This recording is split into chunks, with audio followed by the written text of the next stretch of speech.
The autumn sun hung low over the foothills of New Mexico, casting long shadows across the weathered porch where Cole Harrison sat in his rocking chair.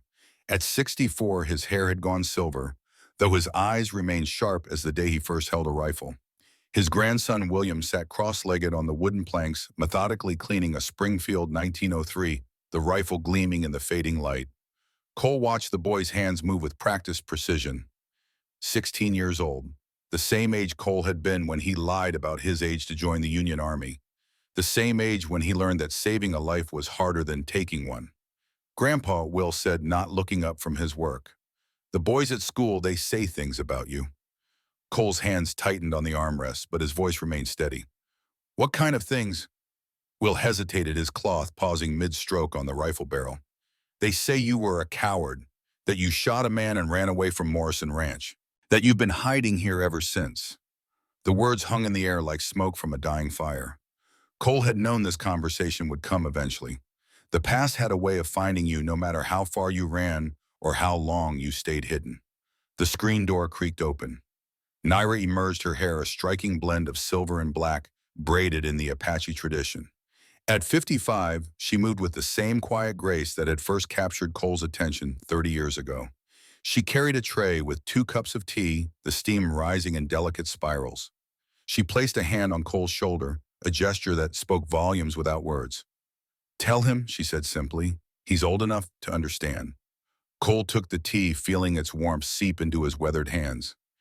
He looked at his grandson, seeing not just the boy before him, but the generations that would follow. The story needed to be told, not as an excuse, but as a lesson. You're right, Cole said finally. I did run, but not because I was a coward. Will set down the rifle, his full attention now on his grandfather. Let me tell you what really happened, Cole continued. Let me tell you about the summer of 1882, about a young woman named Naira, and about the choices that define a man's life. But first I need to take you back to where it all began, to Morrison Ranch and to the night I pulled the trigger. The old man's eyes grew distant, looking past the present into a time when his hair was dark and his hands were steady before guilt had taught him the weight of a single bullet. It was July. Cole began, his voice dropping into the cadence of memory. July of 1879, to be exact. The 23rd, and the air smelled like rain that never came. The summer heat pressed down on Morrison Ranch like a blacksmith's hammer on an anvil. Cole Harrison, 34 years old and lean from 4 years of hard work, moved through the evening routine with practiced efficiency. The cattle had been counted, the fence lines checked, and the horses settled for the night. Everything in order the way John Morrison liked it. The ranch sprawled across 400 acres of Colorado, grassland home to Hereford cattle, and some of the finest quarter horses between Denver and the border. 12 men worked the property, 8 cowboys, 3 blacksmiths, and a cook who could make cornbread taste like heaven. Cole earned $30 a month, plus room and board, more than most, but less than he was worth. He never complained. The work was honest, the pay fair, and the old man Morrison treated his men with respect. Cole had learned long ago that respect was rarer than gold in the territories. The war had taught him many things: how to amputate a leg in under 3 minutes, how to recognize gangrene by smell alone, how to hold a dying man's hand while lies of comfort fell from your lips like rain. But the most important lesson was this: a man's character showed clearest in how he treated those beneath him. John Morrison had character. His son Thomas, 21 and fresh from law school in Denver, was still learning. Cole had become Thomas's reluctant mentor over the past 6 months, teaching him to ride properly, to read cattle, to understand the land. The boy was eager but clumsy, book-smart, but lacking in the hard wisdom that only comes from years in the saddle. Still, he tried. That counted for something. The ranch manager was another matter entirely. Silas Kane stood at 48, a veteran of Gettysburg, with a scar that ran down his left cheek like a crack in porcelain. He had managed Morrison Ranch for 12 years with ruthless efficiency. The men respected him. Some even feared him. But Cole had noticed things, small things. The way Kane's jaw tightened when Morrison praised the livestock. The way his eyes lingered on the horses with something that looked like hunger. The way he wore black leather gloves even in summer heat. A man wearing gloves in July was a man hiding something. Cole had served as a field medic through 4 years of war. He knew what desperation looked like. It wore Kane's face. Later, Cole would learn about the 2 daughters in St. Louis. about the tuberculosis ravaging their lungs, about the sanatorium that cost $200 a month, money Kane didn't have on a $45 salary. Later, he would understand that desperate men make desperate choices. But on that night in July, all he knew was that something felt wrong. The feeling woke him at 2 in the morning. Cole's eyes opened in the darkness of the bunkhouse, his hand already reaching for the Colt single-action army that hung from the bedpost. The other men slept their snores, a familiar symphony. But something had pulled him from sleep. A sound. Metal on metal, faint but distinct. He dressed in silence, pulling on boots and buckling his gun belt. The Winchester stayed in its rack. Too conspicuous. The Colt would do. The night air hit him like cool water. Stars scattered across the sky like spilled salt, providing just enough light to see by. Cole moved toward the stables, each step deliberate, his breathing controlled. The war had taught him that too. How to move like smoke. The stable doors stood open. That was wrong. They were always latched at night, protection against coyotes and rustlers. Cole drew the Colt, thumbing back the hammer with a sound that seemed too loud in the darkness. 4 figures stood among the horses. 3 he didn't recognize. The 4th wore black leather gloves. Silas, Cole said, his voice carrying across the stable. Drop the lead rope. Kane turned slowly, his hand hovering near his own pistol, but not drawing. His face showed no surprise, only resignation. Cole, you should have stayed asleep. I should have done a lot of things. Cole kept the Colt steady, aimed at Kane's chest. 40 feet separated them. An easy shot. You're stealing from Morrison, from the man who trusted you. You don't understand. Kane's voice held a note Cole hadn't heard before, something like pain. My daughters are dying. The sanatorium costs more than I make in half a year. What choice do I have? You have the choice not to be a thief. One of the strangers, a lean man with a red bandana tied around his arm, took a step forward. Cole recognized him from wanted posters in town. Jake Sullivan, known as Red Jake. $200 for horse theft and murder. He ain't not a lone cowboy. Red Jake said, his hand moving toward his pistol. The moment stretched and contracted, time becoming something fluid and strange. Cole's finger tightened on the trigger, his training taking over. Red Jake was faster than he looked. The bandit's pistol cleared leather first, the muzzle flashed bright as lightning in the darkness. The bullet passed close enough to Cole's left ear that he felt its heat. His own shot came a heartbeat later, the Colt bucking in his hand. Red Jake stumbled backward, clutching his shoulder. Then Thomas Morrison came running from the main house, his nightshirt white in the starlight, his voice high with panic. Stop, everyone, stop.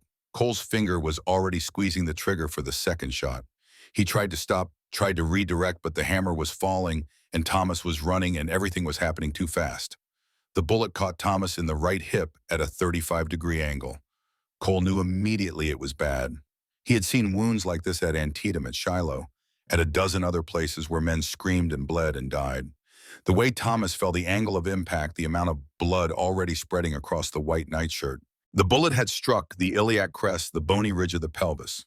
It had shattered the acetabulum, the socket where the hip joint connected. It had probably fractured the head of the femur. And from the arterial spray, it had nicked the iliac artery. Cole was running before Thomas hit the ground. Get me clean cloth, he shouted at Kane, at Red Jake, at anyone who would listen. Boil water, move. His hands pressed against the wound, feeling the hot pulse of blood against his palms. Thomas screamed a sound that echoed across the ranch and woke the dead. Cole's fingers probed the wound by instinct, locating the artery, applying pressure exactly where it was needed. Stay with me, Thomas. Eyes on me. That's it. The boy's face had gone white as paper. His eyes rolled back. Cole slapped him hard enough to bring focus back. Look at me, count to 10. Behind him, chaos erupted. Silas Kane and his accomplices fled into the night. Horses whinnied and stamped. The other ranch hands emerged from the bunkhouse, their faces confused and frightened. But Cole heard none of it.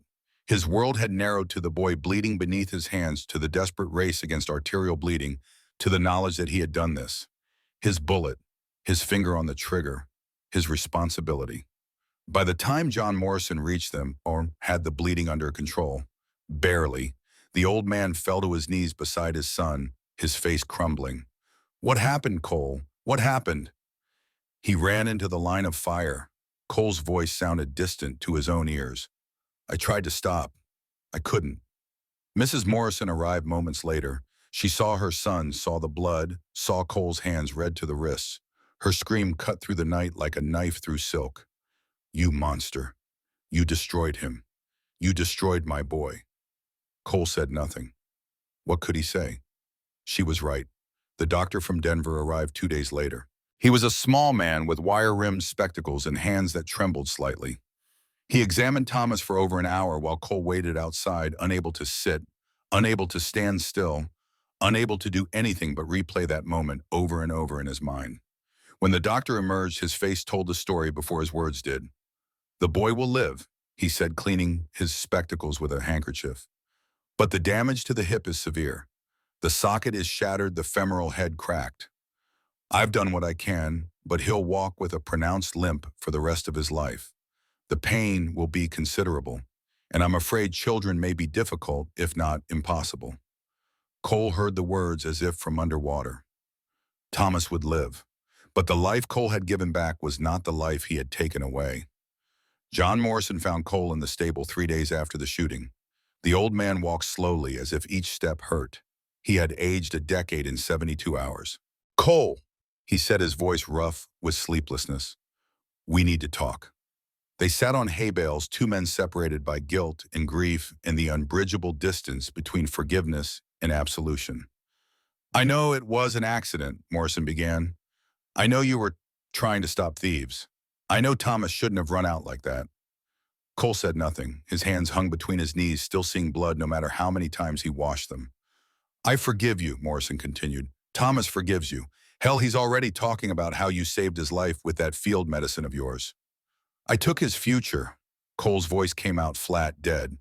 I took his ability to walk normally, to work cattle, to maybe have children of his own. Saving his life doesn't balance that scale. He'll adapt. He's talking about focusing on his law studies. Maybe that's better, anyway safer. You know what I saw in the war? Cole looked up, meeting Morrison's eyes. Hundreds of wounds just like this. Men who survived but wished they hadn't. Men who lived decades with constant pain, who couldn't run, couldn't dance, couldn't do a day's hard work without agony. Thomas is 21 years old. He has 60, maybe 70 years ahead of him. That's a lifetime of remembering what he lost. Morrison's jaw tightened. So what are you saying? I'm saying I can't stay here. Cole stood, his decision made, even as he spoke it. Every time Thomas sees me, he'll remember. Every time I see him limping, I'll remember. That's not fair to him. It's not fair to you.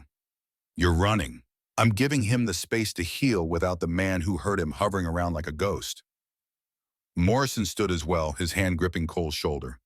You're one of the best men I've ever known. Don't let one mistake define you. It's not about what I let it do. It's about what it is. Cole pulled away gently. I need to see Thomas before I go.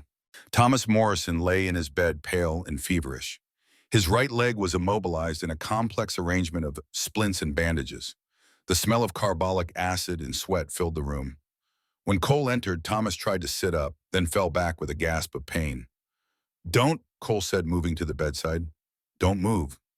Cole, Thomas's voice was weak but clear. They said you're leaving. I am. Because of me, because of what happened, because of what I did to you. Thomas shook his head, the motion causing him to wince. It was an accident. Red Jake drew first. You were defending the ranch. I was stupid to run out like that. Cole pulled a chair close to the bed. Listen to me, I've seen hundreds of men with wounds like yours. The pain doesn't go away. It gets worse in winter, better in summer, but it never leaves. You'll always walk with a limp. You'll always be reminded. So what? I'll adapt. You will. You're strong. But you shouldn't have to see the man responsible for it every day. From his belt, Cole drew the Colt. He placed it carefully on the bedside table. The gun gleamed dully in the lamplight, beautiful and terrible. This is the pistol that shot you, Cole said. I want you to have it. Not as a reminder of the pain, but as a reminder that you survived, that you're stronger than one moment of bad luck. Thomas stared at the gun, then at Cole. I don't want you to go. I know, but it's what I need to do. At least promise me something. Thomas's hand shot out, gripping Cole's wrist with surprising strength. Promise me you won't waste your life running from guilt. Promise me you'll find something worth staying for." Cole couldn't promise that, but he nodded anyway because Thomas needed to hear it. He left Morrison Ranch at dawn on July 28, 1882. The sun was just breaking over the eastern ridge, painting the grasslands in shades of gold and amber. He took only what he could carry: his horse Ash, a Morgan Mustang mix with a gentle temperament and steady nerves, his saddlebags with clothes and supplies, his Winchester 1873, and $87 in wages. He left behind everything else: friends, reputation, the closest thing to a home he'd known since the war. As he rode away from the ranch buildings, he glanced back once. On the distant ridge, silhouetted against the rising sun, stood a lone figure. Even at this distance, Cole recognized Silas Kane. The man watched him go, neither moving nor speaking, just standing there like a marker on a grave. Cole turned his face forward and rode west. 3 years. That's how long Cole spent running from what he'd done. 3 years of moving from town to town, job to job, never staying long enough for anyone to know his name or ask about his past. The first year took him to Wyoming territory. He worked as a hunter for the Hudson Bay Company, bringing in beaver and wolf pelts for the winter trade. He lived alone in a tent made of skins, going weeks without speaking to another human being. The silence was good. It gave him space to think, or maybe space to stop thinking. He learned to trap rabbit and fox, to recognize animal tracks in snow, to cure hides using methods the Lakota had perfected over centuries. In the long winter nights when the temperature dropped so low that breath froze in the air, he would sometimes take out the letter Thomas had sent. He never opened it, just held it, feeling its weight, wondering what words of forgiveness or condemnation lay folded inside. The second year brought him to Montana.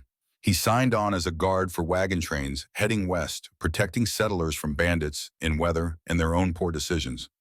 $2 a day paid in silver. He saved every cent, though he had no idea what he was saving for. Maybe just proof that he was still a man who could earn his way. It was dangerous work. 3 times they were attacked by raiders. Twice by desperate men looking for food and supplies. Once by a gang that killed for sport. Cole's Winchester spoke when it had to, and men died. He felt nothing watching them fall. The war had used up whatever capacity for regret he had over killing armed men who were trying to kill him. It was the unarmed, the innocent, the ones caught in crossfire that haunted his dreams. The third year led him to New Mexico territory. He took a job managing a remote grazing camp 40 miles west of Santa Fe. 150 longhorn cattle spread across empty grassland with Cole as their only human company. The pay was minimal, the work endless, but the isolation was exactly what he needed. He saw Apache traders occasionally. They would appear on the horizon like mirages, approaching slowly, with their hands visible, trading dried meat for tools or cloth. Cole respected their caution. He learned a few words of their language. Ahehe, thank you. Bahohe, I am sorry. They traded fairly and left peacefully, and Cole found he preferred their company to that of white men. They didn't ask questions, didn't judge, just looked at him with dark eyes that seemed to see through flesh to the bones beneath. In June of 1882, a letter found him. It had been forwarded from Wyoming, then Montana, finally tracking him down through some miracle of frontier postal service. The handwriting on the envelope was Thomas Morrison's. Cole held the letter for 3 days before opening it. When he finally did, sitting by his campfire under a sky thick with stars, the words hit him harder than any bullet. Thomas had become a lawyer. He was engaged to be married. He walked with a cane, but managed his pain with dignity. And he wanted Cole to know that he bore no grudge, no anger, no desire for revenge. More than that, Thomas wanted Cole to come home. "You paid your debt by saving that boy," Thomas had written, referring to an incident Cole barely remembered: a child who'd fallen in a river, a moment of instinct that required no thought. "Come visit when you are ready. Father is getting old. He asks about you." Cole folded the letter carefully, placed it in his shirt pocket over his heart, and stared into the fire until dawn. The words offered forgiveness, but Cole didn't feel forgiven. Couldn't feel it, because forgiving himself was harder than earning anyone else's forgiveness. "Not yet," he whispered to the dying flames. "I'm not ready yet." September 15th, 1882, the day that changed everything. Cole was riding back from a supply run to Santa Fe, his saddlebags loaded with cornmeal, salt, ammunition, and a new pair of leather gloves to replace the ones that had worn through.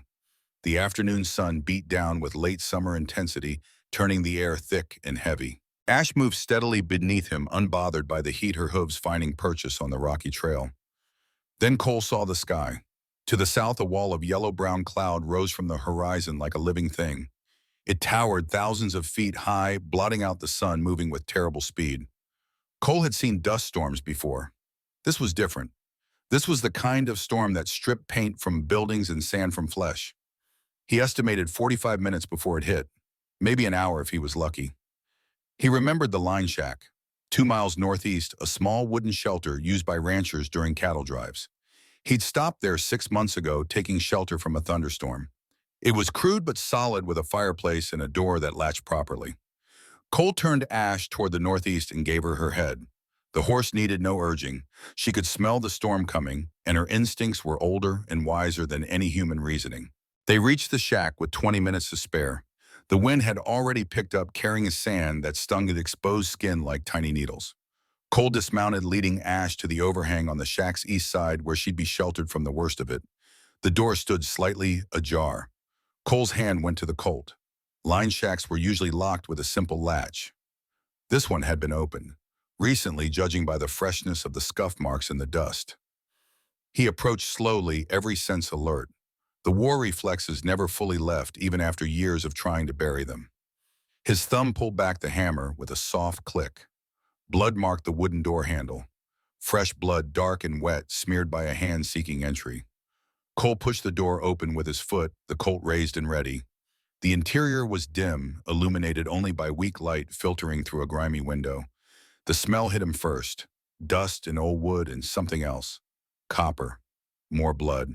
A woman sat against the far wall, half collapsed, her breathing shallow and labored, Apache by her dress and features. Young, maybe 25. Her long black hair hung in tangles around her face, matted with dust and dried blood. Her buckskin dress was torn at the shoulder and right side, revealing injuries that made Cole's field medic training kick in before conscious thought. The primary wound was a deep laceration along her right rib cage, 5 inches long, running from the 7th rib to the 9th. The depth was difficult to assess without proper light, but blood had soaked through the leather of her dress and pooled on the floor beneath her. The edges of the wound showed signs of early infection, red and swollen. Secondary injuries included deep abrasions on her left arm, extensive bruising on her thighs, and torn fingernails. Signs of a fight. Signs of someone who had struggled hard and barely escaped. She looked up as Cole entered, and her hand moved to the knife at her belt. A small blade, maybe 4 inches, but her hand trembled so badly she couldn't grip it properly. It fell to the floor with a clatter. Her eyes met his. Wide. Frightened. Trapped. Cole holstered the Colt slowly, then raised both hands, palms out. The universal gesture of peace, or at least of non-aggression. "I'm not here to hurt you," he said, keeping his voice low and steady, the same tone he'd used with a spooked horse. She tried to speak words in Apache that he didn't understand. Then she switched to broken English, her voice hoarse with pain and exhaustion. "You go. Leave now." Cole looked at the wound, seeing past the blood to the torn tissue beneath. "That needs stitching, and the storm's almost here. Neither of us can leave." Her breathing quickened, fear overriding pain. She tried to push herself more upright against the wall, but the movement sent a visible wave of agony across her face. She gasped, pressing one hand against the wound. "You saw me," she said, the words coming out in a rush. "You saw me like this." Cole didn't understand. "I see you're hurt, that's what I see." "No." She shook her head, the motion weak. "Tribal law. Man sees woman wounded, unclothed, he must marry her. Law says this." The words hung in the air between them, strange and weighted with meaning Cole couldn't quite grasp. But he understood enough. She thought he would use this moment, this vulnerability, against her. She thought every man would. And maybe she had reason to think that. The world was full of men who took what they wanted and called it their right. Cole took a step back, then another, giving her space. He lowered himself to the floor 6 feet away, sitting cross-legged. "I understand you're scared," he said. "I understand you've been hurt, and not just physically. But I give you my word, I'm not here to take advantage. I'm here because the storm's coming, and this is the only shelter for miles." She watched him with eyes that had learned distrust the hard way. "What you want to treat that wound before you bleed out. Cole gestured to his saddlebags near the door. I was a medic in the war. I've stitched up worse injuries than that. Let me help. And then, and then the storm passes, and you go your way, and I go mine. She didn't believe him. He could see it in the set of her jaw, the tension in her shoulders. But she was also losing blood, growing weaker by the minute, and they both knew it. Outside, the wind began to howl. The storm was here. Cole reached slowly for his saddlebags, moving with exaggerated care. He pulled out a leather medical kit, old and worn, but meticulously maintained. He opened it flat on the floor between them, displaying its contents. Needles, thread, clean cloth, a flask of whiskey. This is all I have, he said. I'll only touch the wound. Nothing else. You have my word. For a long moment, she said nothing. The wind rattled the windows. Dust began to seep through cracks in the walls. Her hand pressed harder against her side, blood welling between her fingers. Finally, she gave the smallest of nods. Permission grudging and tentative, but permission nonetheless. Cole moved forward, his hands already cataloging what needed to be done. This was familiar territory. Bodies were just machines, and machines could be repaired if you had the right tools and steady hands. What's your name? He asked, more to distract her than from real curiosity. She hesitated. Naira. I'm Cole. This is going to hurt. I won't lie about that. He had to open her dress further to access the wound properly. She flinched but didn't pull away. Her jaw clenched so tightly he could see the muscle jump beneath her skin. The cut was clean, made by a sharp blade rather than torn. That was good, easier to stitch. He used whiskey to clean it, and Naira bit down on a leather strap he offered her back, arching against the wall. 9 stitches, he determined. Maybe 10. He threaded the needle with practiced efficiency, his hands remembering motions they'd performed hundreds of times on blood-soaked battlefields. Count, he told her. In your language, it helps. She did. Soft words and Apache numbers he didn't recognize, but whose cadence he could follow. 1, 2, 3. Each stitch drew a soft gasp from her, but she didn't cry out, didn't pull away, just counted and breathed and endured. When he finished, Cole wrapped clean cloth around her torso, binding it tightly enough to hold, but not so tight she couldn't breathe. He covered her with a blanket from his bedroll, then sat back, giving her space again. It'll hold, he said, but you need rest. No moving for at least a day. Naira's eyes were closed, her face pale with exhaustion and blood loss. But after a moment, she opened them. Why you help? Cole thought about Thomas Morrison, about the damage he'd done to someone who trusted him, about 3 years of running and the weight of guilt that never grew lighter. Because I've done enough wrong in my life, he said quietly. Helping someone isn't the part that got me in trouble. The storm hit in full fury then. Wind screamed around the shack, rattling boards and sending dust through every crack. The temperature dropped 10 degrees in as many minutes. Cole built a small fire in the fireplace using dried wood he found stacked in the corner. Naira watched him work, her breathing slowly steadying as the pain medication in the whiskey took effect. You are soldier, she asked. Was, long time ago. You kill men, yes. You sorry, Cole fed another piece of wood to the fire. For some of us, the ones who didn't have a choice about being there, the young ones who died scared. And others? The others were trying to kill me. That's just survival. She nodded slowly as if this answer satisfied some question she'd been asking herself. Men who hunt me, they kill for joy, not survival. Cole's attention sharpened. How many are hunting you? 3, maybe 4. They kill my family, take horses, I run. They follow. Why? I see their faces, they know I recognize them, they fear I tell. Her voice dropped. My mother, my brother, they fall, I don't know if they live. Cole heard the pain beneath the words. Not just physical pain, but the deeper ache of loss and uncertainty and guilt that came from surviving when others didn't. I'm sorry, he said and meant it. They sat in silence as the storm raged outside. The fire crackled and hissed. Shadows danced on the walls. Slowly, Naira's eyelids grew heavy. She fought sleep clearly, still afraid of what might happen if she let her guard down. Rest, Cole said. I'll keep watch. Nothing will happen while you sleep. I not trust you. That's fair, but you're losing the fight with exhaustion anyway. A ghost of a smile crossed her face. Yes. She slept. Cole tended the fire and listened to the storm and thought about the strange turns life could take. 24 hours ago, he'd been alone, headed back to his isolated camp, perfectly content with solitude. Now he sat in a line shack with a wounded Apache woman who thought their fates were bound by some law he barely understood. The storm howled, the fire burned low, and somewhere in the darkness outside, Cole heard something that made his blood run cold. The sound of a horse whinnying in distress.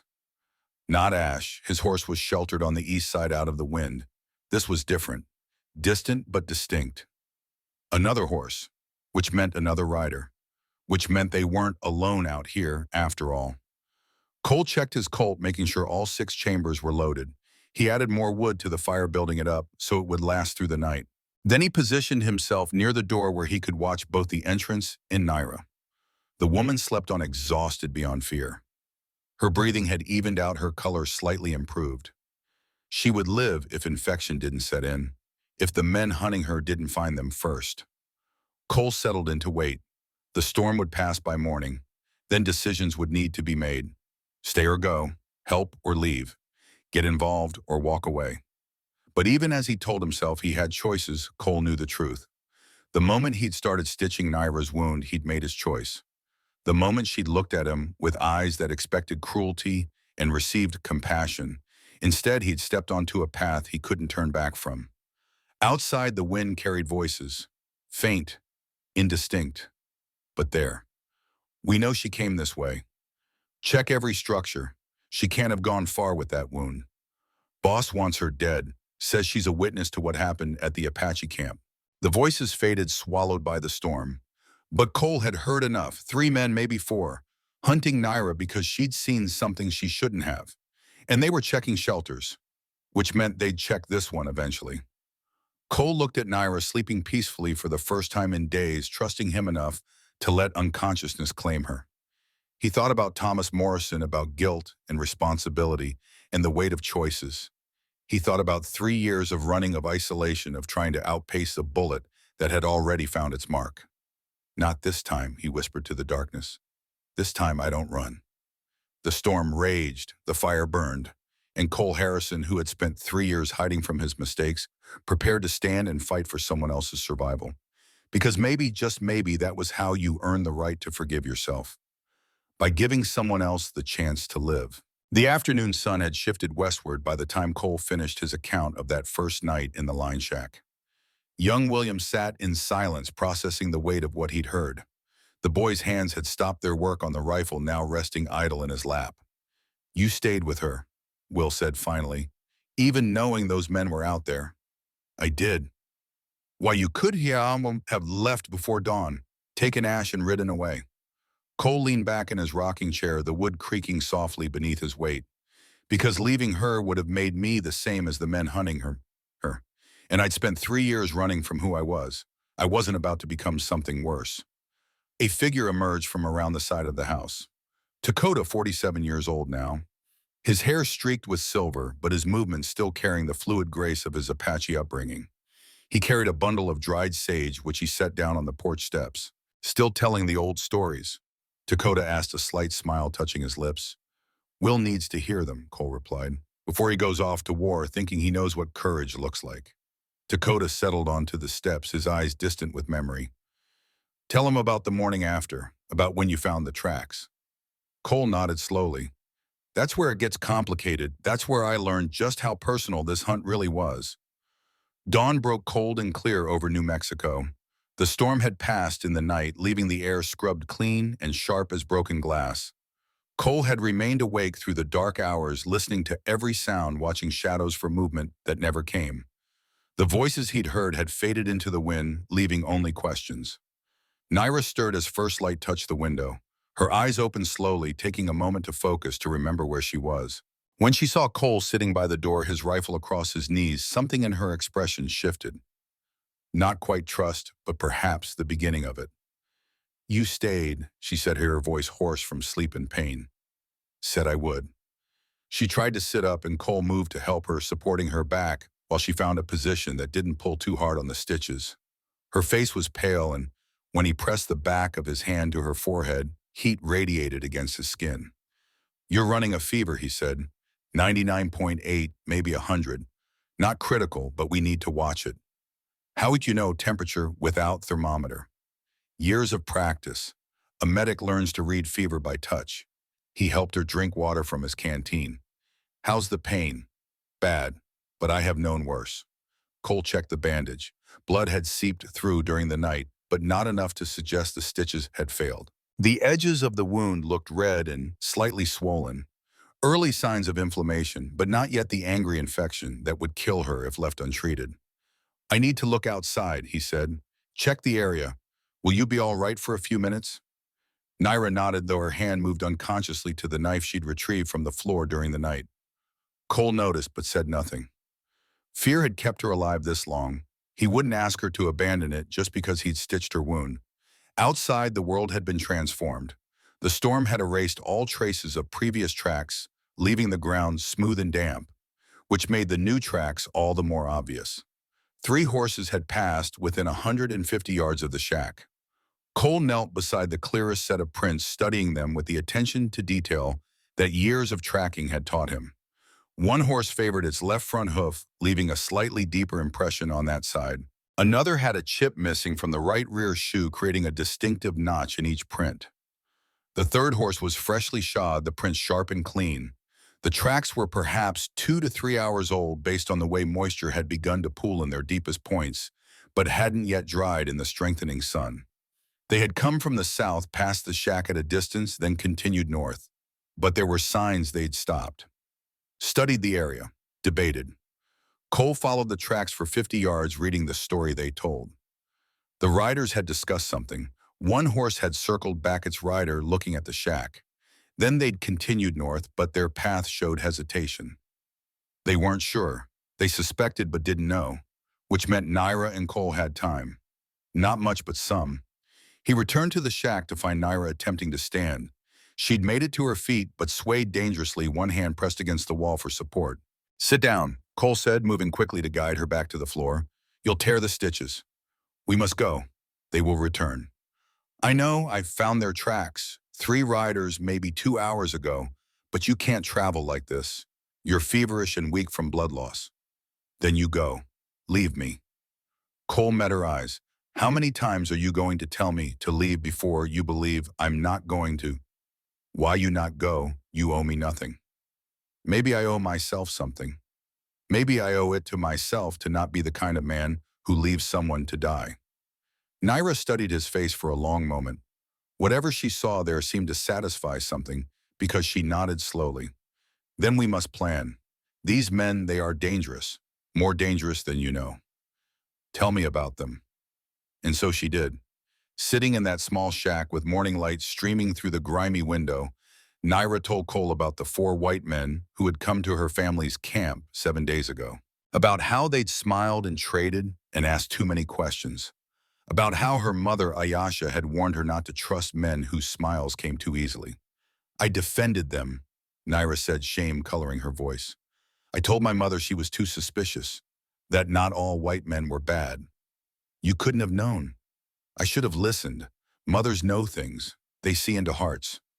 The men had returned 2 nights later. No smiles this time. No trading. They came in darkness with guns and knives and cruelty that needed no translation. 3 elders had died in the initial attack. Naira's mother had taken a bullet to the back while trying to shepherd children to safety. "She fell," Naira whispered. "She fell and looked at me and said my brother's name. Dakota. She said east, alive. But I thought she was seeing visions. Death visions. Your brother ran east." "Yes, the men chased us both.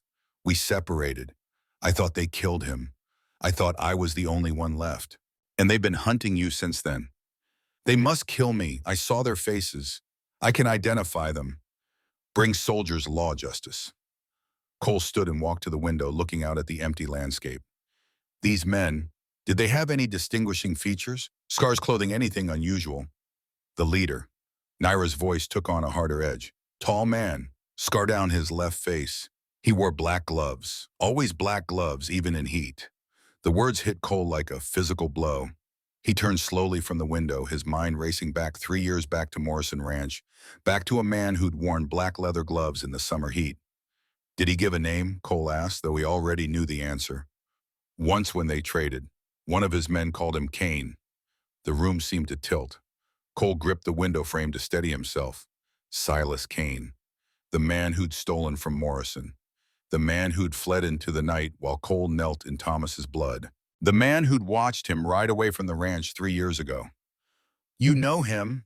Naira's voice cut through his shock. I see it in your face. Cole returned to where she sat, lowering himself to the floor across from her. His name is Silas Kane. He was the foreman at the ranch where I worked. He was caught stealing horses. I interrupted the theft. There was a fight. Someone got hurt. Someone innocent. You took him? No, I was the one who pulled the trigger, the one who caused the injury. Kane got away. I stayed to face what I'd done. Later I left, started running. He looked at his hands, remembering blood. I didn't know he'd gone this far. Killing, raiding, using a boy as leverage. What boy? Cole met her eyes. If your brother ran east and your mother said he was alive, then Kane has him. That's how raiders work. They take hostages, use them as guides, as leverage, as bait. Naira's face went white. Dakota. They have Dakota. I don't know for certain, but it makes sense. They need someone who knows the land, who can track, who can lead them to Apache camps. We must find him. First we get you to your people, get you healed properly. Then we plan how to get your brother back. No, Naira tried to stand again, and this time Cole let her, supporting her elbow as she found her balance. You not understand. If they have Dakota, they will kill him when he is no longer useful. We have maybe days, maybe only hours. And if you die from infection before we find him, he loses the only family he has left. The words were harsh but necessary. Naira's jaw clenched, but she didn't argue. Instead, she asked, what we do? Cole considered their options. They were few and grim. Stay here and wait for the riders to return. Run for Apache territory and hope Naira's wound didn't kill her on the way. Or track the riders, find their camp, and attempt a rescue that would almost certainly end in death for all involved.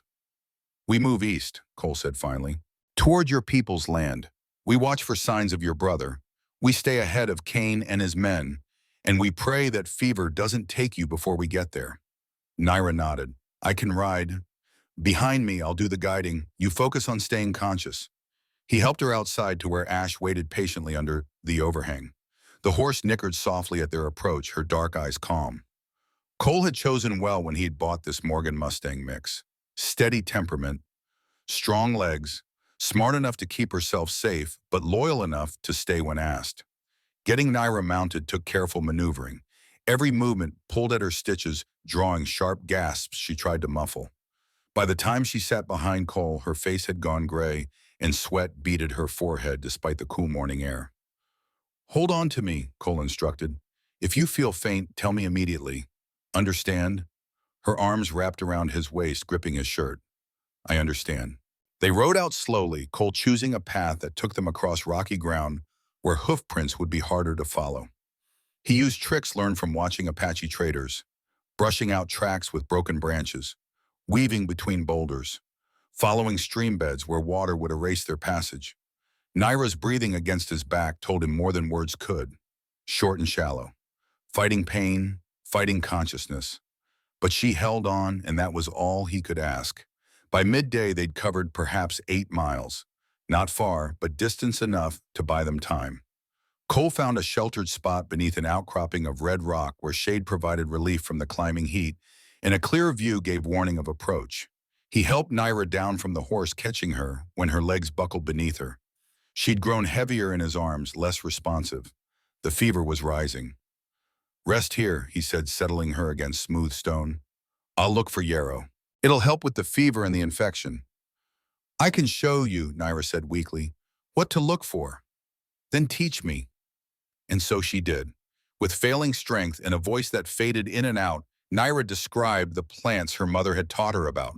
Yarrow with its feathery leaves and white flowers. Juniper for preventing infection. The roots of the yucca plant that could be crushed for washing wounds. Cole listened carefully, committing each description to memory. This was knowledge that could save her life. Knowledge that came from generations of Apache healers, passed down from mother to daughter, now shared with a white man because necessity overrode tradition. He found yarrow growing in a small cluster near a seep spring. The white flowers were distinctive, just as Naira had described. He picked several plants, roots and all, and carried them back to their shelter. Good, Naira said when she saw them. You learn quick. I had a good teacher. Cole crushed the yarrow roots between two stones, creating a paste that he applied carefully to Naira's wound after removing the old bandage. The area around the stitches looked angrier, now more inflamed. Red streaks extended an inch from the wound edges. Not good, but not yet critical. This will hurt, he warned. Everything hurts. This is just more. He packed the wound with the yarrow paste, then wrapped it with clean cloth. Naira bit her lip until it bled, but she didn't cry out. Her stoicism reminded him of soldiers he'd treated during the war. Men who'd learned that screaming changed nothing except to demoralize those around them. Tell me about the war, Naira said as he worked. You are medic. You see much death. Cole's hands paused, then continued their work. I enlisted when I was 16. Lied about my age. They needed medics badly enough that they didn't look too close. 16, still child. I grew up fast. First battle was Antietam. Creek ran red with blood that day. Literally red. I waded through it to reach wounded men. How many you save? Never enough. Cole tied off the bandage. I learned that saving someone's life isn't always the same as making them whole. Sometimes you save them and they wish you hadn't. Naira's eyes had drifted closed, but she was still listening. Thomas Morrison, the man you shot. You remember his name. I remember all important things. You shot him. He lived, but you think you destroyed him. I took away his future, the one he'd planned, the one he'd worked toward. Maybe you gave him different future. Not worse, just different. The words echoed something Thomas himself had written in his letter, about how the injury had pushed him toward law school, toward a career that used his mind instead of his body, about finding purpose in the path he hadn't chosen. Maybe, Cole said quietly, but I still pulled the trigger. They sat in silence as the sun climbed higher. Naira drifted into fevered sleep, her body fighting the infection with everything it had. Cole kept watch, his Winchester across his knees, his eyes scanning the horizon for any sign of pursuit. It came mid-afternoon, dust on the northern trail, moving fast, 3 riders pushing their horses hard. Cole couldn't see details at this distance, but he didn't need to. He knew who they were and what they wanted. He woke Naira gently. We need to move. They're coming. She struggled to focus, her eyes glassy with fever. How far? Mile, maybe less. We have 10 minutes if we're lucky. Getting her back on the horse took precious minutes they didn't have. Naira's legs wouldn't hold her weight. Cole had to lift her bodily into the saddle, then climb up in front of her. Her arms wrapped around him again, but looser now, weaker. Hold tight, he said. This is going to be rough. He urged Ash into a canter faster than he wanted to go with an injured passenger, but slower than the gallop their pursuers would use. The landscape here was treacherous, all broken rock and hidden holes that could snap a horse's leg. Speed had to be balanced against survival. Behind them, a gunshot cracked the afternoon silence. Too far for accuracy, but close enough to announce their discovery. Kane and his men had spotted them. Cole guided Ash toward rougher terrain places where speed would matter less than sure-footedness. The horse responded beautifully, her Mustang heritage showing in how she navigated obstacles without hesitation. Another shot, closer now. Cole felt Naira flinch against his back, but didn't dare look back to check if she'd been hit. All his focus went to the path ahead, to finding cover, to buying them time. There, an outcropping of boulders at the base of a small ridge. Natural fortification. Cole aimed for it, pushing Ash harder now that safety was in sight. They reached the boulders with maybe 200 yards to spare. Cole dismounted fast, pulling Naira down after him. She nearly collapsed, her legs giving out, but he caught her and half-carried her behind the largest boulder. Stay here, he commanded. Don't move unless I tell you. He grabbed his Winchester and took up a position where he could see the approaching riders. 3 men, just as he'd tracked. The one in the lead sat tall in the saddle, wearing a wide-brimmed hat and a long coat despite the heat. Black gloves on his hands. Cole's throat tightened. It was Kane, no question. The man who'd started this cascade of consequences 3 years ago. The man who'd killed Naira's mother and taken her brother. The man Cole had once worked beside and almost called friend. The riders pulled up at 100 yards outside easy rifle range. They spread out slightly, talking among themselves. Cole couldn't hear the words, but he could read their body language, debating whether to charge or wait, whether the people they hunted were worth the risk of being shot. Kane raised one hand, signaling his men to hold position. Then he cupped both hands around his mouth and shouted across the distance. "Harrison, I know it's you. Nobody else rides a Morgan Mustang like that." The sound of his name shouted across empty land by a man he'd once known sent ice through Cole's veins. This wasn't random, Kane had known. Maybe not at first, but he knew now. "You're protecting a murderer," Kane continued. "That woman killed 3 white men. She's Apache scum who needs to hang." Behind Cole, Naira stirred. "Lies. They kill my people." "I know," Cole said quietly, "and he knows I know." Because that was the real message in Kane's words. Not accusation, but recognition. "You know what I am. I know what you are. We're both running from something. So why not run together?" But Cole had spent 3 years learning that running together was just another way of being alone. That shared guilt didn't divide the weight, it multiplied it. He stood keeping the boulder between himself and the riders and shouted back, "The law can sort out who's guilty, but you're not taking her today." Kane's laugh carried across the distance, bitter and knowing. "The law. You really think the law cares about dead Indians? You're still that naive boy from Morrison Ranch. I'm the man who stopped you from stealing Morrison's horses, and I'll stop you from killing this woman. You couldn't stop yourself from shooting Thomas Morrison. What makes you think you can stop me?" The words hit like fists. Kane knew exactly where to strike, exactly what wounds remained open. But Cole had learned something in 3 years of running. Guilt could be a cage or it could offer a compass. It all depended on what you did with it. "I'm done running," Cole shouted. "From you. From what I did. From all of it. You want her, you go through me." Silence stretched across the space between them. Cole could see Kane conferring with his men, gesturing, arguing. One of them shook his head. Smart man. Attacking a fortified position against someone who'd trained as a Union sharpshooter was a good way to die. Finally, Kane raised his voice again. "This isn't over, Harrison. You're making a mistake." "Maybe, but it's my mistake to make." The 3 riders turned and retreated slowly, not showing their backs. Professional, cautious. They'd be back, but for now they'd yielded the field. Cole waited until they were out of rifle range before allowing himself to breathe normally. His hands shook slightly as he lowered the Winchester, adrenaline draining away, leaving exhaustion in its wake. He returned to where Naira sat propped against stone. Her eyes were closed, her face pale. But when he touched her shoulder, she looked up. "You know him," she said. It wasn't a question. "I knew him 3 years ago. I don't know what he's become." "He said you shot someone, Thomas Morrison." Cole sat beside her, the Winchester resting across his knees. "I did. An accident, but that doesn't change what happened. Doesn't change the damage. And now he hunts us both. You because of your past. Me because of my future. He hunts us because he's desperate and dangerous and has nothing left to lose." Cole checked her bandage, relieved to see no fresh blood. "But he's also cautious. He won't risk a direct assault on a defended position. We have time." "Time for what?" "To find your brother, to get you to your people, to end this." Naira's hand found his, her fingers cold despite the afternoon heat. "Why you do this? You could have left. Left me in that shack. Left me here, ridden away." Cole thought about Thomas Morrison, about the letter that still sat in his saddlebag offering forgiveness he hadn't yet claimed. About 3 years of isolation and the slow poison of guilt unexamined.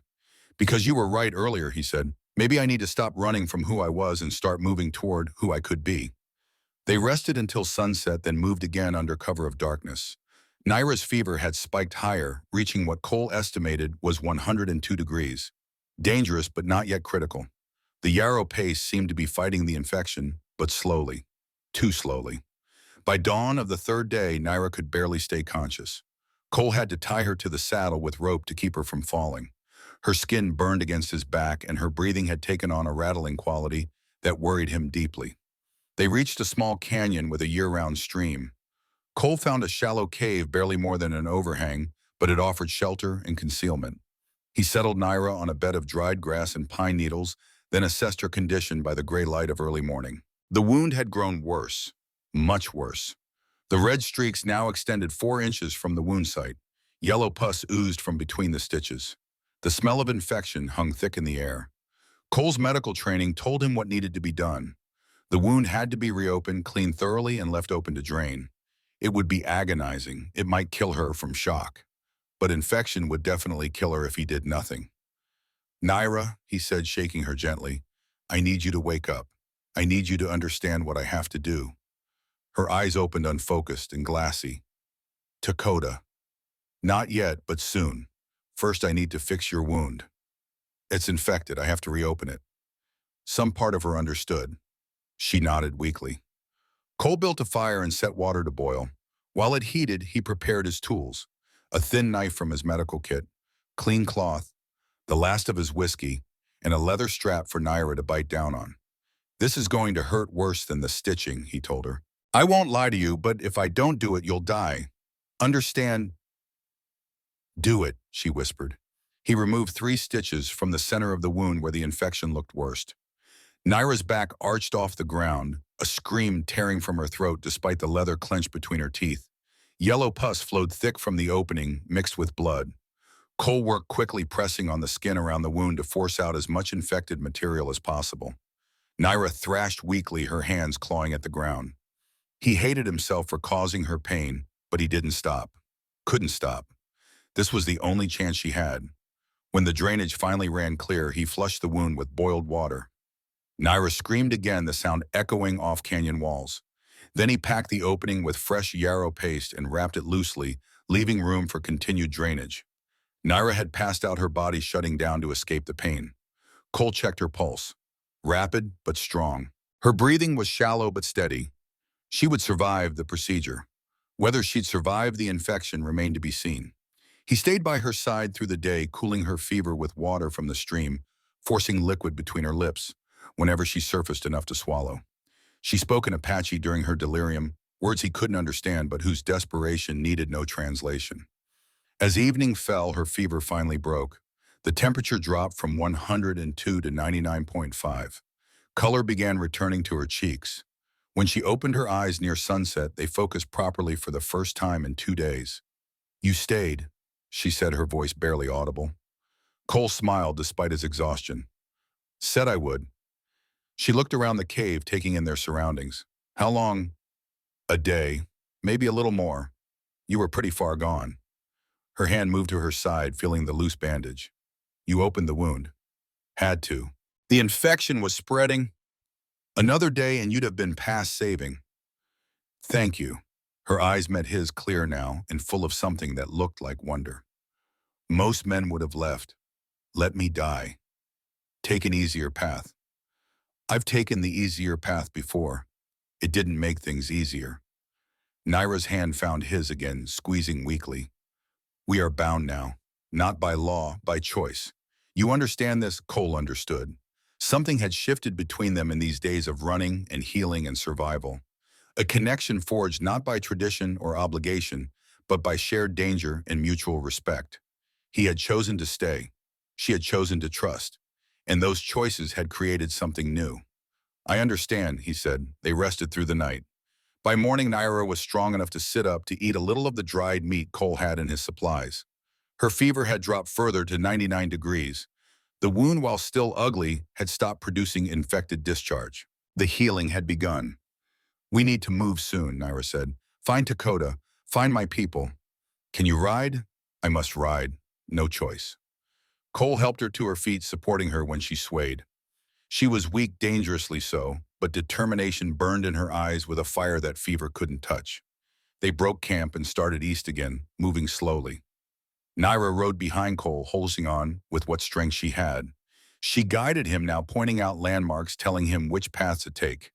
This was her land, and despite her weakened state, she knew it better than any map. Around noon, they found the first sign. 3 stones stacked in a triangle at the base of a lightning-struck pine. Naira gasped when she saw them, nearly falling from the horse in her haste to dismount.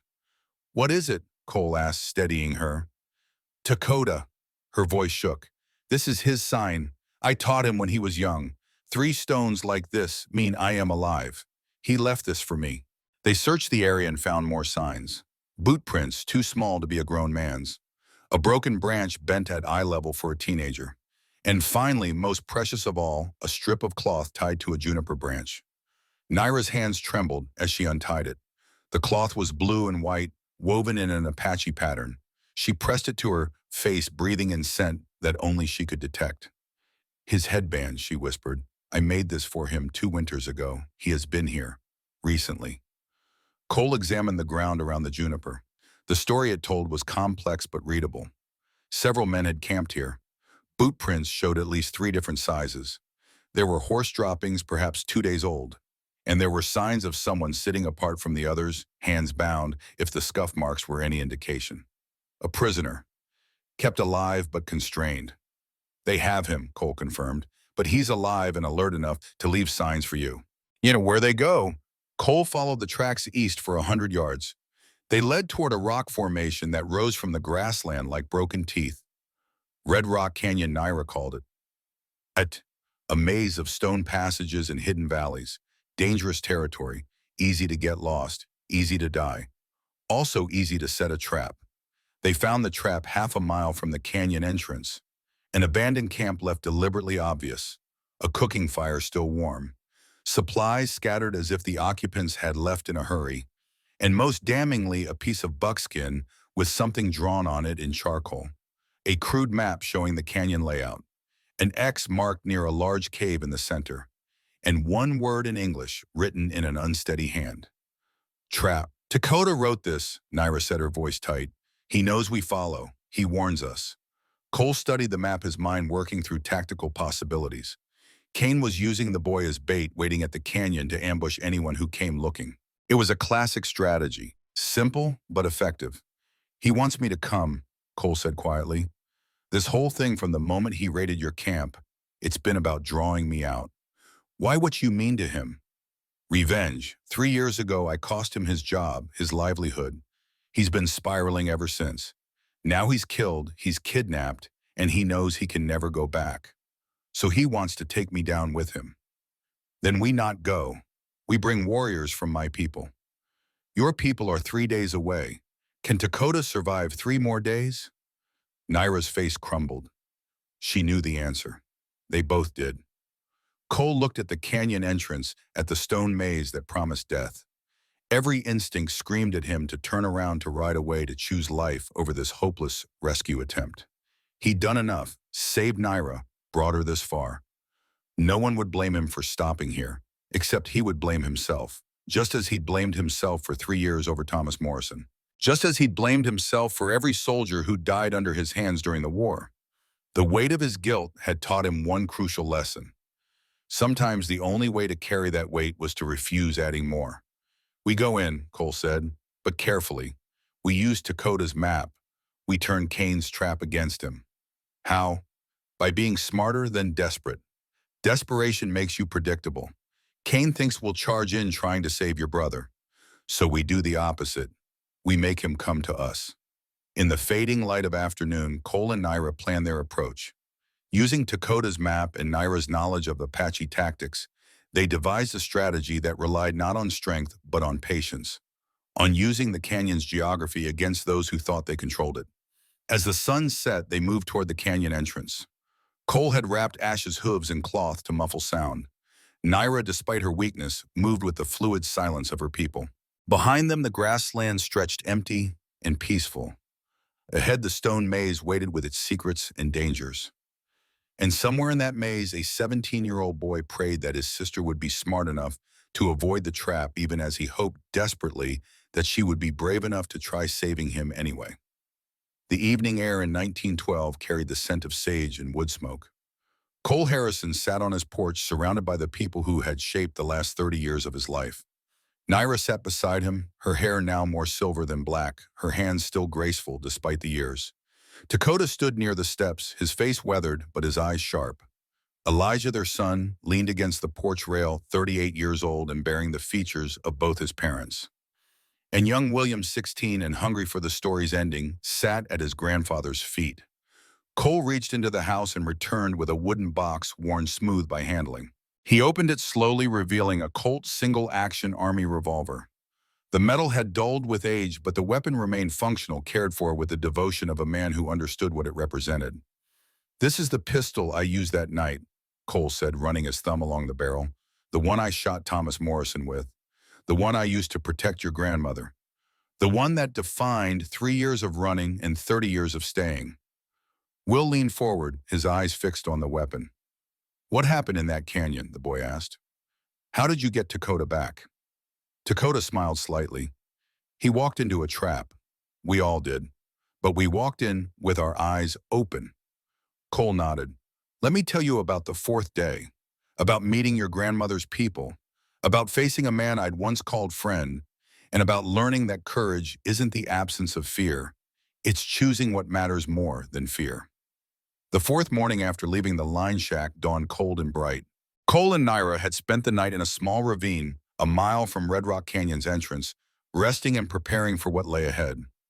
Naira's fever had dropped to 99 degrees, nearly normal. The wound showed signs of healing, the angry redness fading to pink. She would survive, assuming they both lived through the day. They were breaking camp when the Apache patrol found them. 4 warriors materialized from the landscape, as if formed from stone and shadow. One moment Cole and Naira were alone. The next they were surrounded by men with drawn bows, arrows nocked and ready. The leader was a lean man in his mid-30s, his face marked with traditional tattoos that spoke of warrior status. He looked at Naira, and his stern expression crumbled into shock. "Naira," he spoke in rapid Apache words, tumbling over each other. "We thought you dead. Your mother, the others, we found their bodies. But you were gone. We thought they took you." Naira responded in her own language, gesturing to Cole. The warriors' eyes shifted, hardening as they assessed this white man accompanying one of their own. "Who is this?" he asked in accented English. "Why does he travel with you?"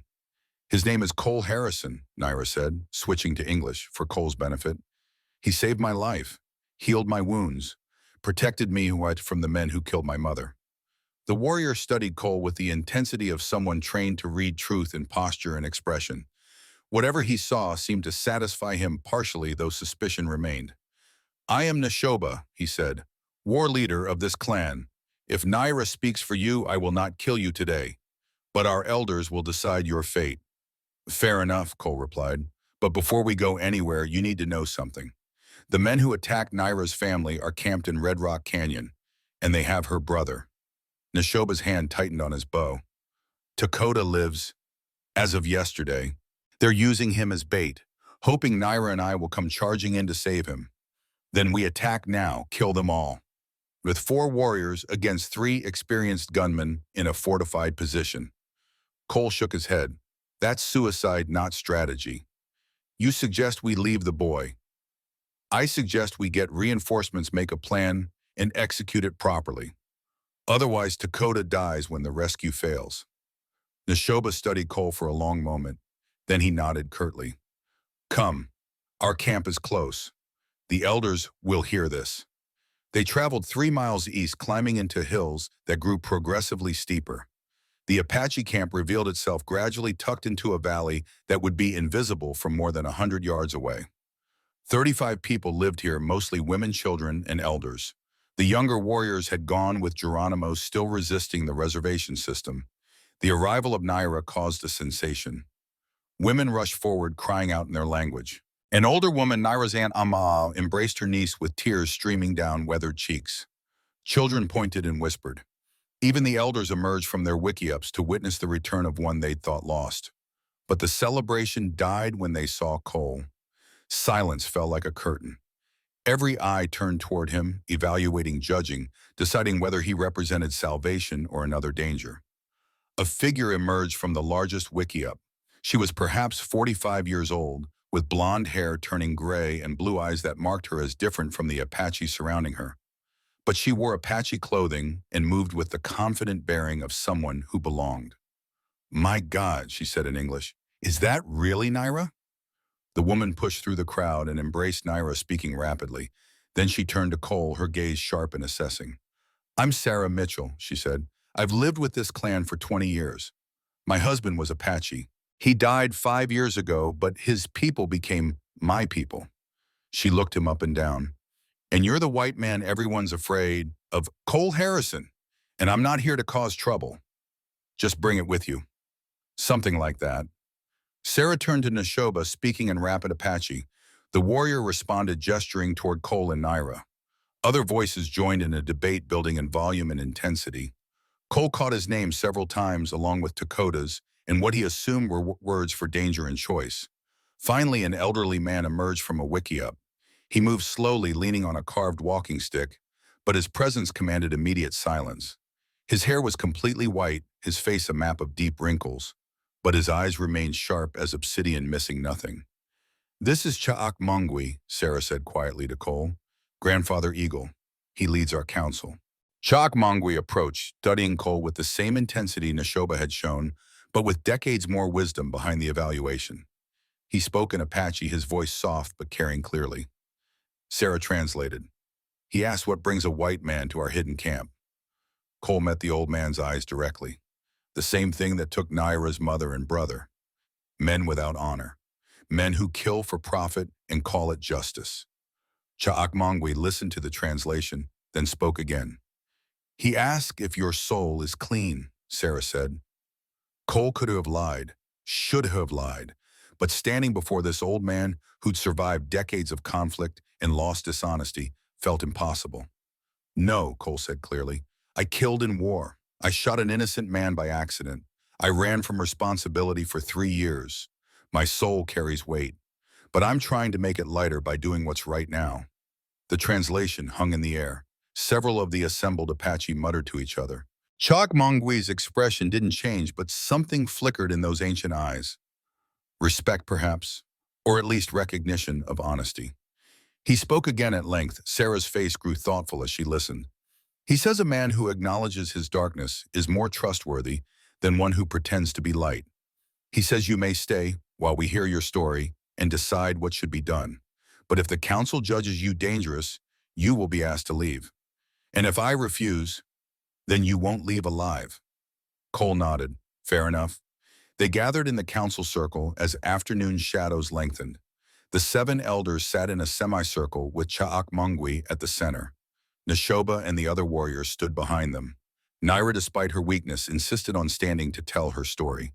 She spoke in Apache, her voice growing stronger as she described the attack on her family's camp. Cole couldn't understand the words, but the emotion needed no translation. Grief, rage, determination. When she pointed to him and switched to English, describing how he'd found her, healed her, protected her, elders' expressions shifted subtly. Then Sarah spoke, and the atmosphere in the council circle changed entirely. I need to tell you something, Sarah said, looking at Cole. About the man leading those raiders. About Silas Kane. Cole's attention sharpened. You know him. I met him 2 years ago. He came to trade alone then. We spoke at length. He wasn't like the others. He was desperate, yes, but not cruel. Not yet. Sarah sat down, her hands folded in her lap. His wife died of consumption 6 years ago. It left him with 2 daughters, teenagers, living with relatives in St. Louis. Last year, both girls contracted tuberculosis. The sanatorium cost $200 a month. Silas was sending every cent he could spare, but it wasn't enough. Cole felt something twist in his chest. I didn't know about the daughters. How could you? You left Morrison Ranch. Silas stayed, but not for long. Morrison fired him after the horse theft. Silas couldn't find work. His reputation was destroyed, so he turned to what desperate men always turn to: crime. That doesn't excuse murder. No, Sarah agreed, but it explains it. He's not evil by nature. He's a father watching his children die and believing he has to become a monster to save them. Cha'ak Mongwi spoke and Sarah translated. He asked if you believe this man can be reasoned with. Cole thought about the Silas Kane he'd known, a hard man but fair, a man who'd laughed at jokes and showed kindness to horse and never raised his voice without cause. That man had been capable of change. The question was whether any of him remained. I don't know, Cole admitted, but I have to try that because if I don't, Dakota dies, and if Dakota dies, I'm complicit in another innocent person's death. The council deliberated in low voices. Finally, Chokmongwe raised his hand for silence. Sarah translated his words. The council has decided. 6 warriors will accompany you to rescue Dakota, but they follow their own war leader Nashoba. You may advise, but you do not command. And after this is done, you must answer for Naira's invocation of the binding law. Cole glanced at Naira, who met his eyes steadily. The law she'd spoken in fear 3 days ago. The law that bound them together unless one rejected the other. Time and circumstance had transformed that fearful declaration into something else entirely. Something neither of them had words for yet. I understand, Cole said. Nashoba stepped forward. We leave at dawn. Rest tonight. Tomorrow we end this. The night before battle carried a strange quality. Cole had felt it during the war. A heightening of senses, a sharpening of focus, as if the body knew what was coming and prepared itself for survival or death. He couldn't sleep, so he walked the camp perimeter checking weapons and reviewing tactics in his mind. Naira found him near midnight sitting on a boulder at the camp's edge. She moved slowly, still healing, but with increasing strength. You should rest, she said, settling beside him. Can't. Too much thinking. About tomorrow. About everything. About Silas. About what I owe Thomas Morrison and what I owe your brother. About how this all connects. Naira was quiet for a moment. Then she said, My mother used to tell me that life is a river. Sometimes it flows smooth, sometimes it crashes over rocks, but it always flows towards something. You cannot fight the current. You can only choose which bank to swim toward. Which bank am I swimming toward? The one where you stop running, the one where you stand and face what comes. Cole looked at her. In the moonlight, her face was all shadow and silver, beautiful and fierce and alive, despite everything that had tried to kill her. Naira, he said carefully, after this is done, after we get Dakota back and deal with Kane, the council will ask about the law you spoke. I know. What will you say? She met his eyes. I will say I spoke it in fear, that I thought you would use it against me, but that you proved me wrong with every choice you made. And now I will say I choose you, not because law demands it, not because you saved my life, but because you showed me that some men are worth trusting.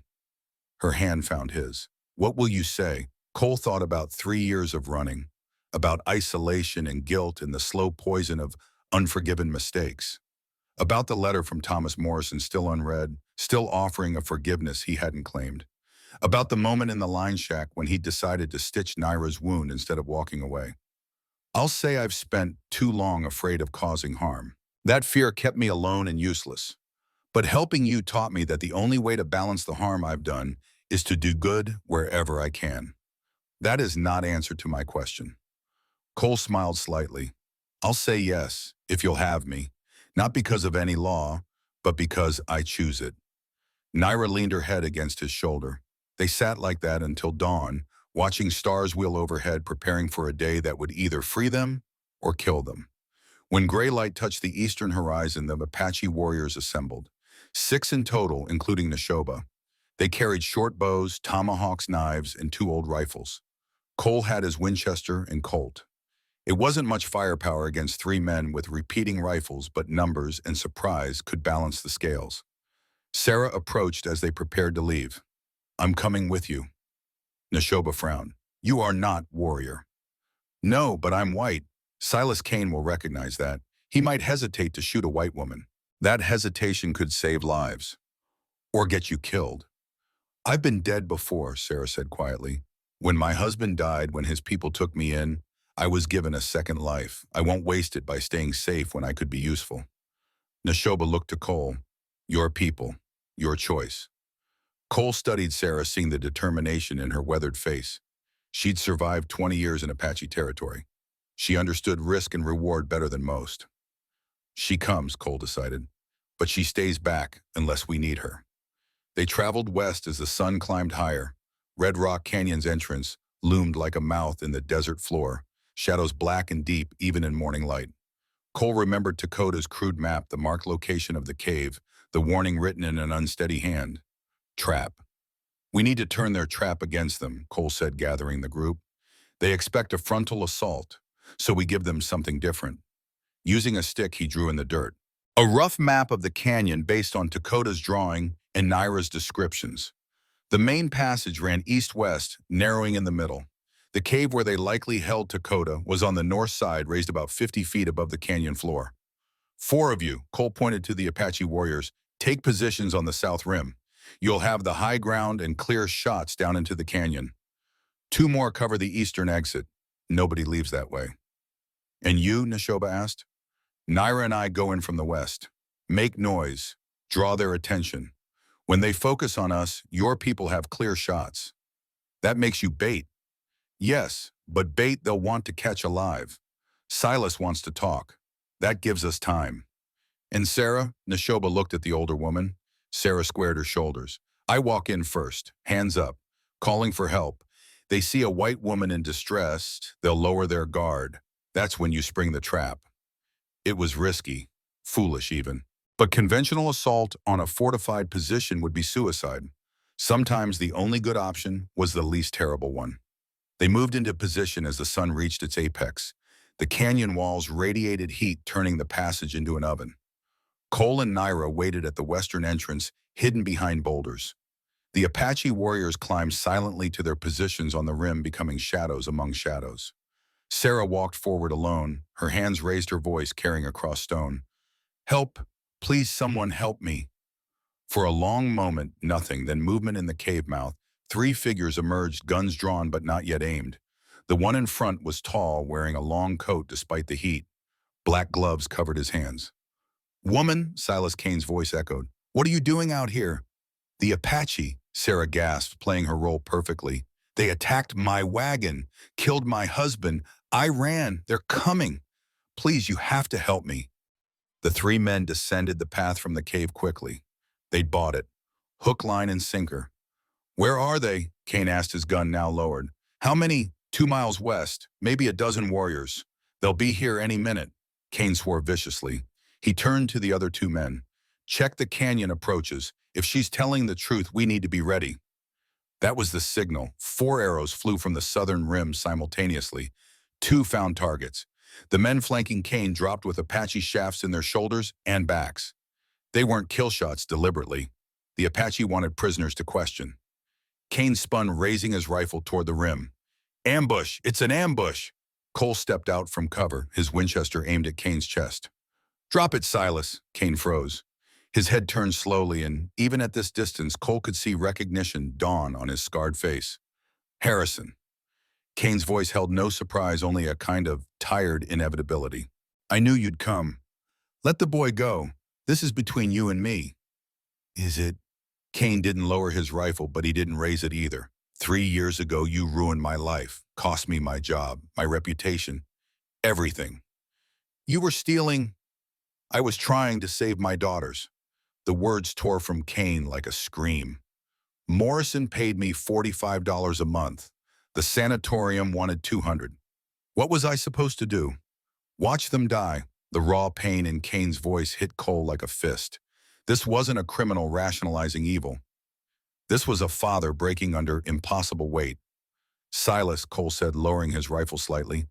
I didn't know about your daughters. If I had, what you'd have let me steal, you'd have looked the other way, Kane laughed bitterly. No, you're too honorable for that. You did what was right, and it destroyed me. So you turned to murder, to kidnapping. That's your answer.